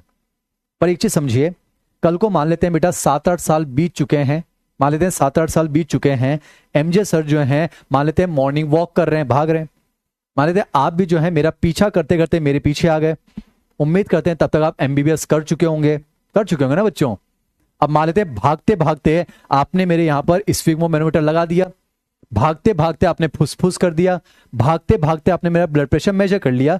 तो उस समय तो जाहिर सी बात है बच्चों ज्यादा आएगा। तो आप ये थोड़ी ना कह दोगे कि सर आपको तो हाइपरटेंशन बीमारी है, मेरी दुकान से आकर जो है आप ये दवाइयां ले लीजिएगा। ये कौन सा तरीका बच्चों बिजनेस करने का, दवाई बेचने का? ये तो बदतमीजी है बच्चों। ये तो आपको पता है बेटा, भागते समय तो ब्लड प्रेशर ज्यादा आएगा ही ना बच्चों, भागते समय तो ब्लड प्रेशर ज्यादा होगा ही सही। तो इंपॉर्टेंट वर्ड बेटा रिपीटेड चेक, इंपॉर्टेंट वर्ड है मेरे बच्चों रिपीटेड चेक्स। अगर आप बार बार चेक करें और ब्लड प्रेशर अगर ज्यादा मिले तो उसको कहा जाएगा हाइपरटेंशन। बेटा बार बार ब्लड प्रेशर अगर चेक करें तो ये ध्यान रखिएगा, मान लेते हैं सोते समय ब्लड प्रेशर मेजर किया 140/90, खाना खाते समय मेजर किया 140/90, नॉर्मली बात करते समय मेजर किया 140/90। बेटा अगर ब्लड प्रेशर बार बार रिपीटेड चेक करने पर अगर ज्यादा आएगा तो उसको कहा जाएगा हाइपरटेंशन। अब एक चीज समझो बच्चों, हाइपरटेंशन को मैनेज करना बहुत जरूरी है, क्योंकि अगर मैनेज नहीं किया बेटा तो याद कीजिए जब ब्लड प्रेशर बढ़ता है तो आर्टरीज अपने आप को रप्चर होने से बचाने के लिए डायलेशन करती है, पर उनकी भी एक लिमिट है ना बच्चों। पर सोचिए अगर मान लेते हैं ब्लड प्रेशर बहुत ज्यादा हो जाए तो वो जो है ज्यादा एक्सटेंड नहीं हो पाएंगी और एक टाइम आने पर आर्टरीज रप्चर हो जाएंगी बेटा, उसे हम कहते हैं हेमरेज। हेमरेज का मतलब जो है सिर्फ ब्रेन हेमरेज नहीं होता बेटा, किसी भी ऑर्गन की अगर ब्लड वेसल फट जाए बच्चों तो उसे कहा जाएगा हेमरेज। अब सोचिए बेटा हाइपरटेंशन की वजह से जो है हार्ट डिजीजेस हो सकती हैं, हार्ट डिजीजेस हो सकता है बेटा, किडनी की आर्टरी फट जाए तो किडनी अफेक्ट हो सकती है, मान लेते हैं ब्रेन की आर्टरी फट जाए तो ब्रेन अफेक्ट हो सकता है। तो एनसीईआरटी में तो ये लिखा हुआ है, यानी हाइपरटेंशन जो है बेटा वो हार्ट डिजीजेस कॉज कर सकता है, वो जो है कुछ वाइटल ऑर्गन्स जैसे कि किडनी और ब्रेन को भी अफेक्ट कर सकता है। तो ये कम से कम अकॉर्डिंग टू एनसीईआरटी ध्यान रखेंगे। पर इसका मतलब ये नहीं है बच्चों कि हाइपरटेंशन से बस यही ऑर्गन्स अफेक्ट होंगे, नहीं मेरे बच्चों, हाइपरटेंशन से और भी ऑर्गन्स अफेक्ट हो सकते हैं। जैसे कि बेटा अगर मान लेते हैं रेटिना की आर्टरी फट गई तो अंधापन हो सकता है, अगर गोनेट्स की आर्टरी, जेनाइटल आर्टरी अगर फंस गई, फट गई, तो स्टेरिलिटी हो सकती है ना बच्चों, गैमेट का प्रोडक्शन बंद हो सकता है। पर आप तो अकॉर्डिंग टू एनसीईआरटी रखेंगे, ब्लड प्रेशर अगर नॉर्मल से ज्यादा हो जाए तो उसे कहा जाता है हाइपरटेंशन। ये मैंने आपको समझाया बच्चों। अगला जो डिसऑर्डर है वो है बेटा कोरोनरी आर्टरी डिजीज। नाम से पता चल रहा है कोरोनरी आर्टरी में होने वाली डिजीज। मान लेते बेटा ये कोरोनरी आर्टरी है, सिर्फ एनसीईआरटी डिस्कस कर रहे हैं बच्चों। कोरोनरी आर्टरी वो है जो हार्ट को सप्लाई करती है। अब बेटा अगर मान लेते हैं कोरोनरी आर्टरी में डिजीज हो रही है तो उसे कहा जाएगा कोरोनरी आर्टरी डिजीज। और एनसीईआरटी कहती है इट इज ऑफनली रेफर टू एज एथेरोस्क्लेरोसिस। अब इसमें क्या होता है बेटा, कोरोनरी आर्टरी की जो वॉल है इसमें बेटा कैल्शियम का डिपोजिशन होने लग जाता है। इसमें जो है फाइब्रस टिश्यू वॉल के अंदर, इसमें कोलेस्ट्रॉल और लिपिड्स का डिपोजिशन होने लग जाता है, एक एक वर्ड एनसीईआरटी में। और इनके डिपोजिशन से क्या होता है बेटा, यहां पर एक थक्का बनने लग जाता है, एक प्लेग बनता है, इसे कहते हैं एथ्रोमेटस प्लेग। और समय के साथ साथ क्या होगा बेटा, प्लेग जो है बढ़ेगा तो वॉल बड़ी हो जाएगी। और सोचिए अगर वॉल बड़ी होगी तो ल्यूमेन क्या हो जाएगा, नैरो हो जाएगा। तो ये ध्यान रखिएगा, नैरोइंग ऑफ ल्यूमेन देखने को मिलता है। वैसे एक और वर्ड आता है मेरे बच्चों, वो है आर्टीरियोस्क्लेरोसिस। अगर हम सिर्फ कैल्शियम डिपोजिशन की बात करें तो आर्टरीज की वॉल हार्ड हो जाती है, और हार्ड हो जाए वो है आर्टीरियो। और हमें तो अकॉर्डिंग टू एनसीईआरटी याद रखना है बच्चों कि समझे कोरोनरी आर्टरी में नॉर्मली आपको एथेरोस्क्लेरोसिस देखने को मिलता है। इसमें कोरोनरी आर्टरी की वॉल में कैल्शियम का डिपोजिशन, कोलेस्ट्रॉल का डिपोजिशन, फाइब्रस टिश्यू का डिपोजिशन, लिपिड्स का डिपोजिशन, इसे बेटा प्लेग कहा जाता है, एथ्रोमेटस प्लेग। और धीरे धीरे प्लेग बड़ा होगा तो ल्यूमेन क्या हो जाएगा, नैरो। और ल्यूमेन नैरो हो जाएगा तो हार्ट की मसल्स को जो है सप्लाई बच्चों वो कम होने लगेगी, ऐसा कुछ। इसे कहा जाता है एथेरोस्क्लेरोसिस, कोरोनरी आर्टरी डिजीज। ये आपको याद होना चाहिए।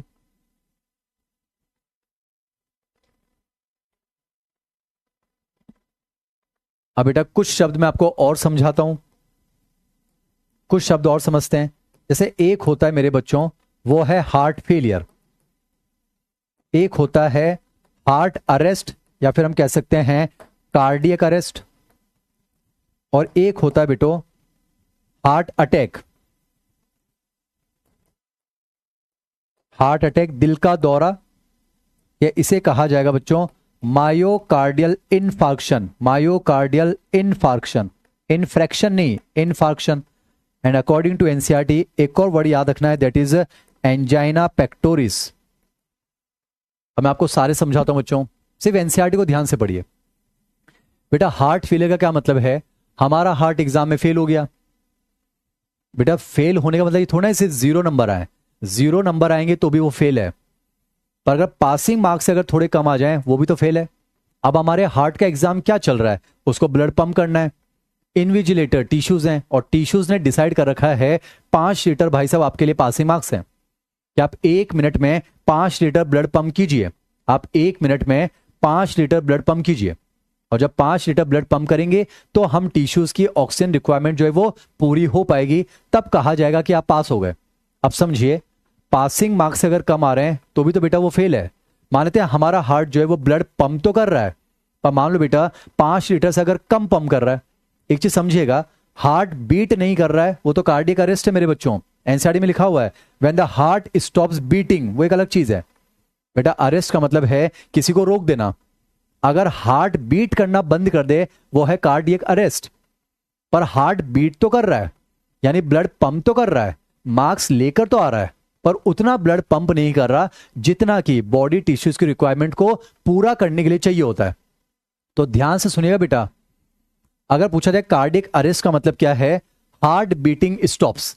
अगर हार्ट बीट बंद हो जाए, बेटा हार्ट बीट अगर स्टॉप हो जाए उसे कहते हैं कार्डियक अरेस्ट। पर अगर हार्ट बीट तो कर रहा है पर वो सफिशिएंटली नहीं कर रहा है कि बॉडी टिश्यूज की रिक्वायरमेंट पूरी हो जाए, उसे कहा जाता है हार्ट फेलियर। ये समझ में आना चाहिए। नहीं समझिए, दिल धड़क तो रहा है पर उतना ब्लड पंप नहीं कर रहा जितना बॉडी टिश्यू की रिक्वायरमेंट को पूरा करने के लिए चाहिए, यानी मार्क्स लेकर तो आ रहा है पर उतने नहीं ला रहा जितना पास होने के लिए चाहिए, यानी कहेंगे हार्ट फेल हो गया। समझिए, मैं अगर एनसीईआरटी के अकॉर्डिंग बताऊं what is heart failure, it is the state of heart when it is not pumping the blood effectively enough to meet the requirements of body tissue. बेटा अगर हार्ट पंप ही नहीं कर रहा है तो कार्डियक अरेस्ट, पर pump तो कर रहा है, इफेक्टिवली नहीं कर रहा है, तो उसे कहा जाएगा बच्चों हार्ट फेलियर। अब एक एक चीज समझिए, एनसीईआरटी कहती है बेटा हार्ट फेलियर को कभी कभी जो है कंजेस्टिव हार्ट फेलियर भी कहा जाता है। एनसीईआरटी पढ़ा रहा हूं क्योंकि कंजेशन ऑफ लंग्स जो है वो इसका एक मेन सिम्टम है बेटा, कंजेशन ऑफ लंग्स। इसको समझिए बेटा, जब किसी का हार्ट फेलियर होता है ना तो लंग्स में कंजेशन देखने को मिलता है, इसलिए इसको कंजेस्टिव हार्ट फेलियर भी कहते हैं। इसको समझिए, जब किसी में हार्ट फेलियर होता है ना बेटा तो लंग्स में कंजेशन हो जाता है। सुना होगा आपने, कंजेशन का मतलब होता है भीड़ भाड़, या कितना कंजेस्टेड इलाका है, बहुत भीड़ भाड़ है। तो जब किसी में हार्ट फेलियर होता है लंग्स में भीड़ भाड़ हो जाती है। किसकी भीड़ भाड़ हो जाती है? म्यूकस की, फ्लूइड की। जैसे आप समझिए, आपको आइडिया बेटा, हमारा जो रेस्पिरेटरी ट्रैक्ट होता है वहां पर जो सेल्स होते हैं वहां पर आपको सीलिया देखने को मिलते हैं। वो उस म्यूकस को ओरल कैविटी की तरफ प्रोपेल करते हैं ताकि वो लंग्स में ना चल जाए। पर आपने क्या देखा, अगर हार्ट फेलियर है तो बॉडी टिश्यूज को ऑक्सीजन सप्लाई प्रॉपर्ली नहीं हो पाएगी।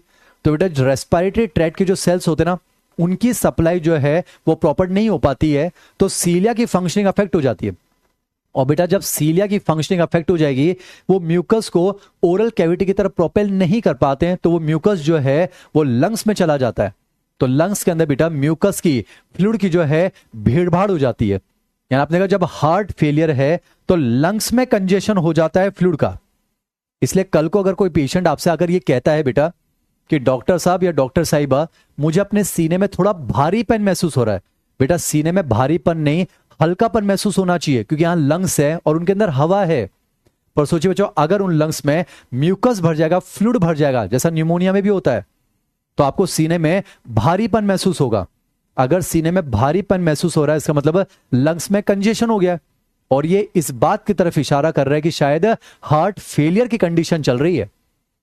तो बेटा आपने देखा लंग्स में कंजेशन होगा तो सीने में भारीपन, और सीने में भारीपन होगा तो ये किस बात का सिम्टम हो सकता है? हार्ट फेलियर का। तो उम्मीद करता हूं एनसीईआरटी 100 में आ रही है बच्चों। तो हार्ट फेलियर को कभी कभी कंजेस्टिव हार्ट फेलियर भी कहा जाता है। क्यों?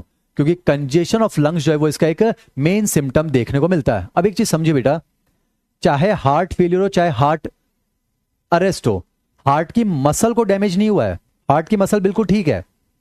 आप सप्लाई तो पूरी करो, मसल जिंदा है पर ढंग से काम नहीं कर रही है। हार्ट फेलियर, मसल तो जिंदा है पर ऐसे नोड हो सकता है इंपल्स नहीं दे रहा है, तो हार्ट बीट नहीं कर रहा है।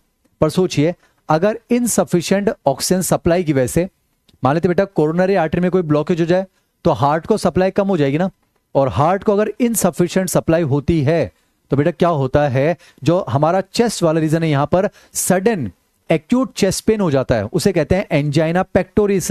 एंजाइना मतलब होता है पेन, और पेक्टस वर्ड यूज होता है चेस्ट के लिए। तो बेटा अगर हार्ट की मसल्स को इनसफिशिएंट अगर सप्लाई हो जाएगी तो बेटा यहां पर जो है अचानक से सीने में दर्द उठता है, उसे कहा जाता है एंजाइना पेक्टोरिस। और बेटा अगर ये कंडीशन लगातार बनी रहे तो इनएप्रोप्रिएट, इनएडिक्वेट ब्लड सप्लाई की वजह से अगर हार्ट की मसल परमानेंटली डैमेज हो जाए, मसल ही मर जाए, तो उसे कहा जाता है बच्चों हार्ट अटैक यानी दिल का दौरा। मायोकार्डियल इन्फार्क्शन, शन मतलब फिनोमेना, इन्फार्क मतलब डेथ, कार्डियल मतलब हार्ट, मायो मतलब मसल। तो हार्ट की मसल के मरने का phenomena that is myocardial infarction. उम्मीद करता हूं 100 में आ रहा है। दिल धड़क ही नहीं रहा है, हार्ट अरेस्ट। धड़क तो रहा है पर एफिशिएंटली नहीं धड़क रहा है, हार्ट फेलियर। अगर इनसफिशिएंट ऑक्सीजन या ब्लड सप्लाई की वजह से एक्यूट चेस्ट पेन हो दैट इज एंजाइना पेक्टोरिस। और अगर इनएडिक्वेट ब्लड सप्लाई की वजह से अगर हार्ट की मसल परमानेंटली डैमेज हो जाए तो उसे कहा जाता है हार्ट अटैक। उसे कहा जाता है हार्ट अटैक, मायोकार्डियल इन्फार्क्शन यानी दिल का दौरा पड़ना। तो यहां पे बेटा अकॉर्डिंग टू एनसीईआरटी हमने जो है डिसऑर्डर्स भी कंप्लीट कर लिए, छोटे छोटे सब टॉपिक से जो कि हम डिस्कस कर रहे हैं बच्चों। तो डिसऑर्डर हो गया। अब हम बात करेंगे बच्चों पोर्टल सिस्टम के बारे में, इसको समझिए। छोटे छोटे सब टॉपिक्स हैं।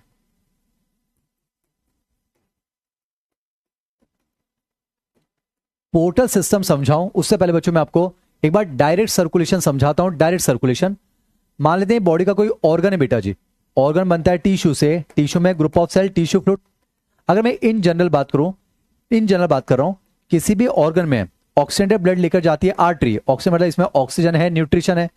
अंदर जाकर ये डिवाइड होगी मेरे बच्चों कैपिलरीज में, यहां से एक्सचेंज हो जाएगा, फिर यहां से डीऑक्सीडेंटेड ब्लड लेकर कौन निकलती है मेरे बच्चों, वेन। पहले मैं इन जनरल बात कर रहा हूं, वेन, इसमें डीऑक्सीडेंटेड ब्लड है यानी CO2 ज्यादा है, वेस्ट प्रोडक्ट ज्यादा है। अब समझिए बेटा, ऐसा थोड़ा नहीं कि एक बार खून गंदा हो जाएगा उसे हम बाहर फेंक देंगे और नया खून लेकर आएंगे। मैं दिल से दुआ कर रहा हूं बच्चों, ना तो आपको ना आपके किसी जान पहचान में किसी को भी ब्लड बैंक से ब्लड लेने की जरूरत ना पड़े बच्चों। तो देखिए जो ब्लड गंदा हुआ है हम इसी को साफ कर लेंगे ना, और इसी को साफ करके हम वापस अपनी बॉडी में सर्कुलेट कर लेंगे। तो इसके लिए होता है बेटा दैट इज पोर्टल सिस्टम। अब देखिए इस वेन में गंदा खून है, आपको CO2 को निकालकर ऑक्सीजन डालनी है, ये वाला काम लंग्स में होगा, और वेस्ट प्रोडक्ट निकालना है जो यूरिन से बाहर चला जाए, ये काम किडनी में होगा। तो किसी भी ऑर्गन की वेन अपना गंदा खून कहां पहुंचाना चाहती है, हार्ट में, कि बेटा हार्ट ही उसको जो है लंग्स और किडनी में पंप करेगा। और उसके लिए बेटा ये जो है किस में डालना चाहती है, वेना कावा में। इन जनरल समझा रहा हूं बेटा, वेना कावा में। सोचिए अगर ये ऑर्गन हार्ट से नीचे है तो इंफीरियर वेना कावा, ऊपर है तो सुपीरियर वेना कावा, और वेना कावा से फिर ये ब्लड कहां चल जाएगा बेटा, हार्ट में, ऐसा कुछ। ये तो होता है मेरे बच्चों डायरेक्ट सर्कुलेशन। पर अब आप सोचिए बॉडी में सिर्फ एक ही ऑर्गन थोड़ी ना बेटा, ऐसे बहुत सारे ऑर्गन हैं और सबका जो खून है बेटा वो गंदा निकल रहा है। अब सोचिए अगर सारे ऑर्गन अपना गंदा खून वेना कावा में डालने लग गए तो बेटा इतनी सारी CO2, इतना सारा अमोनिया, यूरिया, वेस्ट प्रोडक्ट जो है वो सीधे हार्ट तक पहुंच जाएगा, तो हार्ट डैमेज हो जाएगा। तो बेटा हम इस डायरेक्ट सर्कुलेशन को जो है बंद करना चाहते हैं। तो हमने इस ऑर्गन से क्या कहा, अरे वो ऑर्गन भैया सुनो ना, माना कि आपकी इस वेन में गंदा खून है, पर अगर आप सीधे इसको वेना कावा या हार्ट में डाल दोगे तो आप अकेले ऑर्गन थोड़ी ना हो, आप सब अगर अपना गंदा खून वेना कावा या हार्ट में पहुंचा दोगे तो हार्ट डैमेज हो जाएगा। आपको तो अपना गंदा खून हार्ट तक पहुंचाना ना भैया, डायरेक्टली ना पहुंचा के इनडायरेक्टली पहुंचाए तो चलेगा। उसने कहा बिल्कुल चलेगा, हमें तो अपना ब्लड बस हार्ट तक पहुंचाना है, आप इनडायरेक्टली पहुंचा दो तो भी ठीक है। तो हमने इनसे क्या कहा, एक काम कीजिए, आप अपना खून पहले किसी दूसरे ऑर्गन को दे दीजिए, वो आपका ब्लड थोड़ा साफ कर लेगा, उसके बाद आपका ब्लड जो थोड़ा साफ हो चुका है प्लस खुद का ब्लड वो अपनी वेन से पहुंचा देगा, तो आपका ब्लड तो इनडायरेक्टली पहुंच जाएगा ना। क्या ये बात चलेगी? इन्होंने कहा बिल्कुल चलेगी। अब इन्होंने हमसे जो है ऑप्शन मांगे कि हम किसको दे सकते हैं। मैंने इनको ऑप्शन दिए, मैं आपको 3 ऑप्शन देता हूं। आप अपना ब्लड जो है किडनी को दे सकते हो, हाँ किडनी साफ कर लेगी ना। याद कीजिए अगर इसके ब्लड में बहुत सारा यूरिया है तो किडनी उसको छान लेगी, यूरिन से बाहर निकाल देगी, तो ब्लड थोड़ा तो साफ हो जाएगा ना। हमने कहा कि आप अपना ब्लड जो है लीवर को भी दे सकते हो। बेटा अगर इसके ब्लड में अमोनिया है तो लीवर उस अमोनिया को यूरिया में कन्वर्ट करेगा। मान लो इसके ब्लड में अगर मान लो बीवियां हैं, बैक्टीरिया वायरस, तो लीवर के अंदर मैक्रोफेजेस हैं, कफर सेल हैं, वो उस बीवी का सफाया करेंगे। आप एक चीज समझिए बच्चों, इसके अंदर गंदगी है, इतनी सारी गंदगी अगर सीधे हार्ट तक चली गई तो हार्ट डैमेज हो जाएगा ना। तो डायरेक्टली ना जाकर इनडायरेक्टली जाना वो कहलाता है बेटा पोर्टल सिस्टम। क्या कहलाता है बेटा? Portal system. क्या कहलाता है? Portal system. अब इन्होंने हमसे कहा कि हम अपना ब्लड किसको दे सकते हैं, 3 ऑप्शन दिए, किडनी को दे दीजिए, लीवर को दे दीजिए, या फिर आप हाइपोफाइसिस को। याद कीजिए हाइपोफाइसिस मतलब पिट्यूटरी ग्लैंड। अब इन्होंने हमसे क्या कहा, देखिए भैया हमारे पास तो वही वेन है जो वेना कावा जाती है, आप कह रहे हो किसी दूसरे ऑर्गन में चल जाओ। अब वहां जाने के लिए हमारे पास कोई वेन तो है नहीं है, तो परेशान क्यों होते हो आप?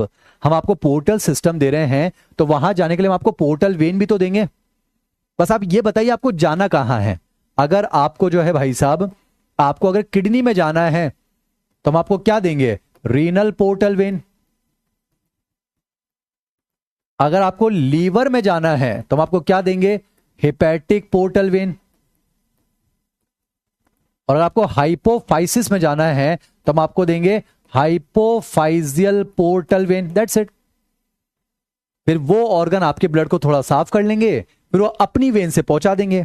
जैसे कि किडनी से निकल जाएगी रीनल वेन और ये खुल जाएगी इंफीरियर वेना कावा।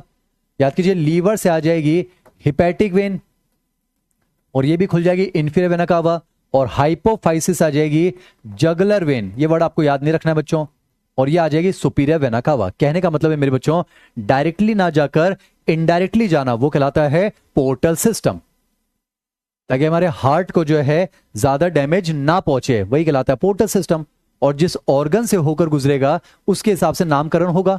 अगर किडनी से होकर गुजरेगा तो रीनल पोर्टल सिस्टम, लीवर से होकर गुजरेगा तो हिपैटिक पोर्टल सिस्टम, हाइपोफाइसिस से होकर गुजरेगा तो हाइपोफाइजल पोर्टल सिस्टम। यहां पे बेटा मैं एक कंक्लूजन लिख देता हूं।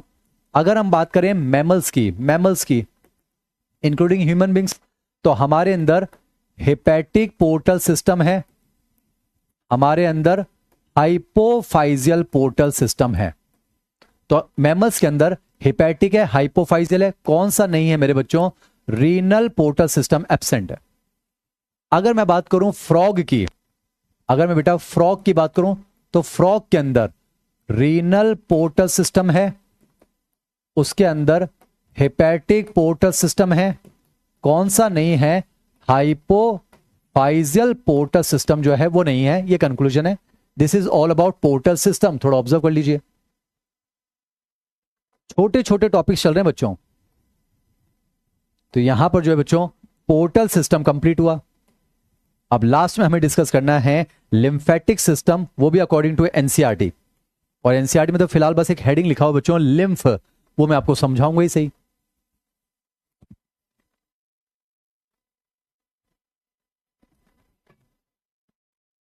गौरांशी ने अच्छा डाउट पूछा है कि सर पिट्यूटरी ग्लैंड जो है वो ब्लड को कैसे साफ करेगी?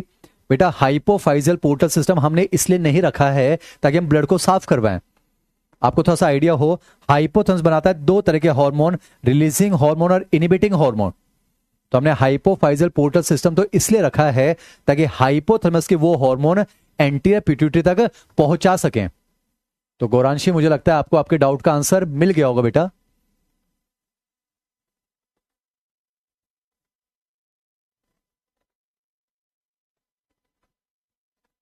तो बेटा डायरेक्टली ना जाकर इनडायरेक्टली जाना, वो क्या कहलाता है? Portal system. तो बेटा इसी के साथ जो है ब्लड सर्कुलेटरी सिस्टम कंप्लीट हुआ।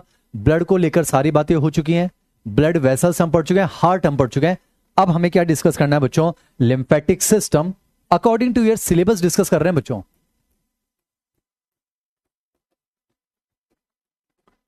वैसे तो देखिए बच्चों, वहां ब्लड है तो यहां लिम्फ होना चाहिए, वहां ब्लड वेसल्स है तो यहां पर लिम्फ वेसल्स होना चाहिए, वहां हार्ट है तो यहां पर बेटा जी लिम्फ नोड होने चाहिए, लिम्फ नोड्स। तो वहां आप तीन चीजें पढ़ते हैं, तो यहां पे बेटा हमें ये तीन चीजें पढ़नी है। पर अकॉर्डिंग टू एनसीईआरटी, बेटा एनसीईआरटी में इस चैप्टर में हेडिंग सिर्फ लिम्फ लिखा हुआ है, तो हम लिम्फ पर फोकस करेंगे। यहां से मेन एग्जाम का क्वेश्चन होना चाहिए बच्चों। आप समझिएगा, पहले मैं आपको बेटा ब्लड सर्कुलेशन वाला पोर्शन फिर से समझाता हूं। एक ही डायग्राम में सब समझा दूंगा। मान लेते बेटा ये कोई ऑर्गन है, ऑर्गन बनेगा टिश्यू से, टिश्यू बनेंगे सेल से, और यहां भरा हुआ है टिश्यू फ्लूइड। पहले मैं आपको ब्लड वेसल्स बता देता हूं। ब्लड वेसल नॉर्मली ब्लड में, नॉर्मली ऑर्गन में ब्लड लेकर कौन जाएगी? आर्टरी। याद कीजिए, इसमें ऑक्सीजनेटेड ब्लड है, ऑक्सीजन ज्यादा और न्यूट्रिशन ज्यादा। फिर ये अंदर जाकर डिवाइड हो गई मेरे बच्चों कैपिलरीज में। फिर यहां से डी ऑक्सीजनेटेड ब्लड लेकर कौन निकलेगी? वेन निकलेगी बेटा, इस तरह से वेन। इसमें डी ऑक्सीजनेटेड ब्लड है, याद कीजिए, इसमें CO2 ज्यादा और वेस्ट प्रोडक्ट ज्यादा।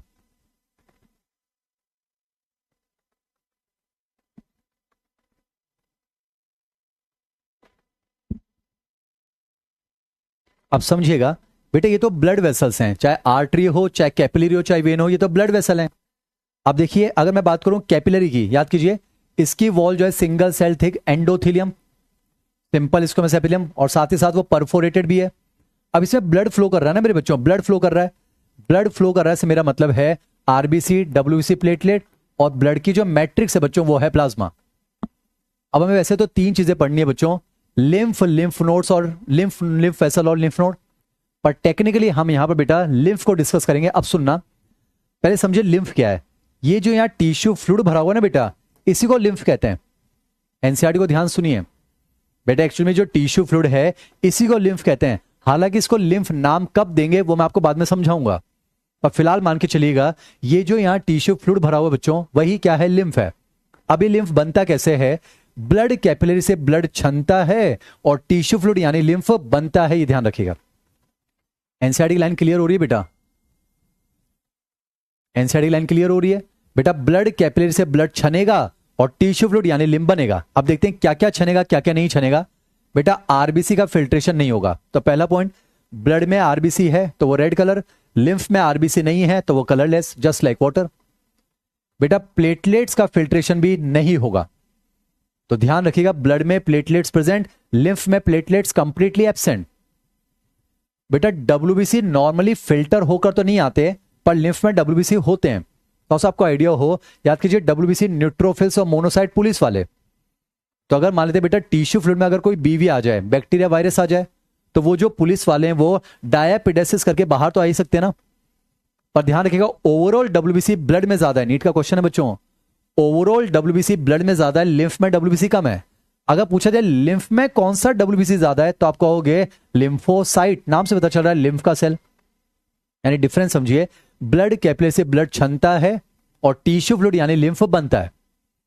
तो बेटा आरबीसी वहां है, यहां नहीं है, वहां प्लेटलेट्स है, यहां नहीं है। यानी समझिएगा लिम्फ में आरबीसी और प्लेटलेट्स तो कंप्लीटली एब्सेंट, पर डब्ल्यूबीसी तो मिलेंगे। पर ओवरऑल डब्ल्यूबीसी ब्लड में ज्यादा है, लिम्फ में कम है। ये समझ में आ रहा है? अब एक चीज समझिए बेटा, प्लाज्मा तो फिल्टर होगा ही से, जैसे उसमें पानी है तो पानी फिल्टर होगा। एक चीज समझिए, ब्लड का और लिम्फ का जो केमिकल कंपोजिशन है वो सेम होता है बच्चों। केमिकल कंपोजिशन कह रहा हूं मैं, यानी अगर वहां ग्लूकोज है तो यहां भी ग्लूकोज फिल्टर होगा, वहां जो इलेक्ट्रोलाइट्स हैं यहां भी वो इलेक्ट्रोलाइट्स होंगे। एक चीज याद रखिएगा, ब्लड में अगर देखा जाए तो प्रोटीन्स जो होते हैं वो ज्यादा होते हैं, लिम्फ में जो है मेरे बच्चों प्रोटीन्स जो है वो कम होते हैं, पर होते तो हैं। और यहां मैं कौन से प्रोटीन्स की बात कर रहा हूं मेरे बच्चों? क्लॉटिंग फैक्टर्स की बात कर रहा हूं। तो अमेजिंग चीज सुनिए, वैसे याद कीजिए क्लॉटिंग में कौन हेल्प करते हैं? प्लेटलेट्स। पर बेटा हमें प्लेटलेट से ज्यादा क्या चाहिए होता है? थ्रोम्बोप्लास्टिन यानी क्लॉटिंग फैक्टर। अब इस चीज को समझिए बेटा, आपने देखा ब्लड में प्लाज्मा है, लिम्फ में प्लाज्मा नहीं है, पर कोई नहीं, क्लॉटिंग फैक्टर्स तो है ना बेटा। हालांकि लिम्फ में प्लेटलेट कंप्लीटली एब्सेंट, पर क्लॉटिंग फैक्टर तो है। और क्लॉटिंग फैक्टर अगर है तो लिम्फ के अंदर क्लॉटिंग कैपेसिटी प्रेजेंट होगी, ये ध्यान रखिएगा बेटा। ब्लड क्लॉट हो सकता है बेटा, क्लॉटिंग के लिए हमें क्लॉटिंग फैक्टर चाहिए होते हैं। तो ब्लड में तो प्लेटलेट भी है, क्लॉटिंग फैक्टर भी है, तो उसकी क्लॉटिंग कैपेसिटी ज्यादा।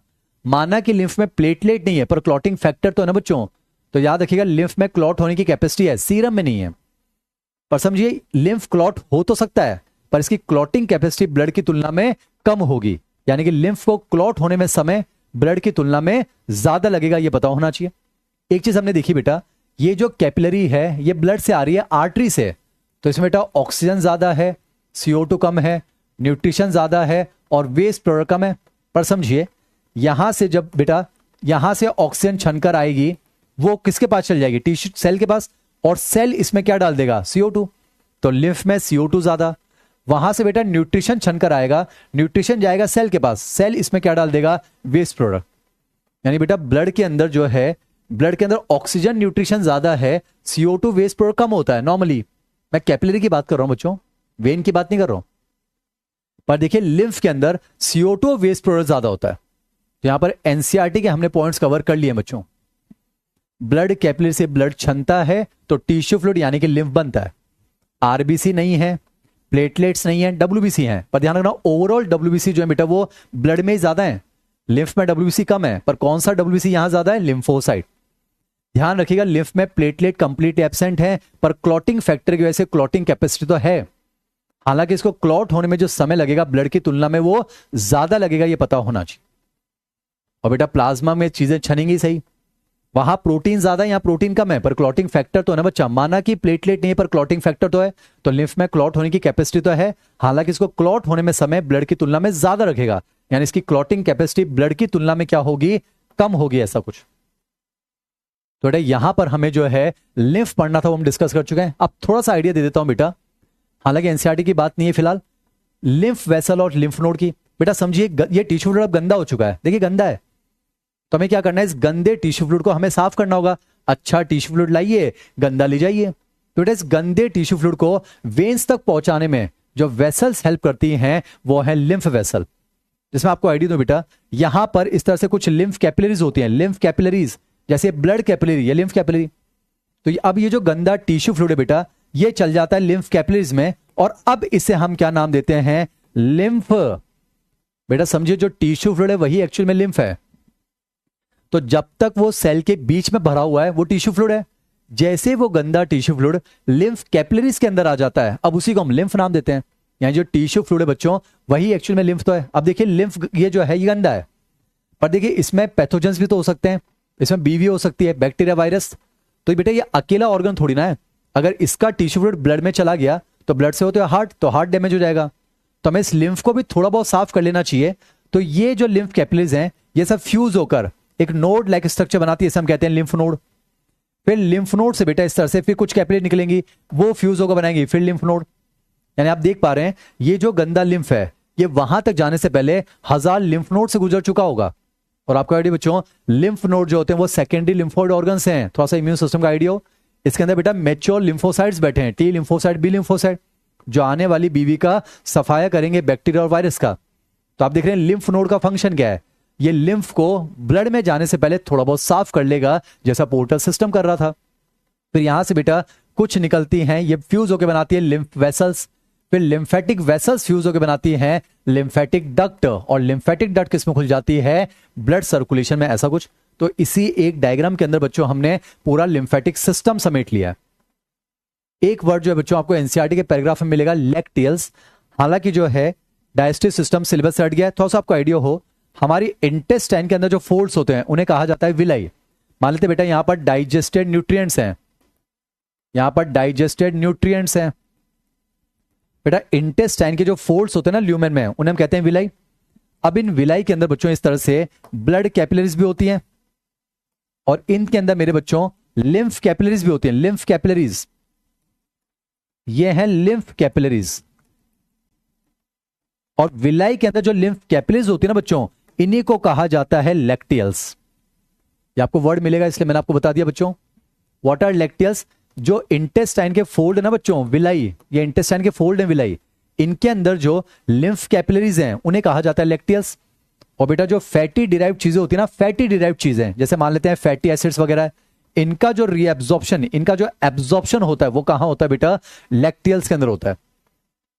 तो यहां पे बेटा हमारा जो है लिम्फेटिक सिस्टम भी कंप्लीट होता है। तो आज की क्लास में बेटा हमें छोटे छोटे सब टॉपिक्स पढ़ने थे, हमने ये सारे कंप्लीट कर लिए हैं। मैं आपको थोड़ा समय देना चाह रहा हूं, एक बार आप इसको जल्दी से ऑब्जर्व कर लीजिए। पहले हमने डिस्कस किया बच्चों ECG. ECG is the graphical representation of electrical activity of the heart, not the mechanical activity. और ध्यान रखिएगा, the end of T wave marks the end of systole, and by counting the number of QRS complex one can easily determine the heart beat rate of an individual.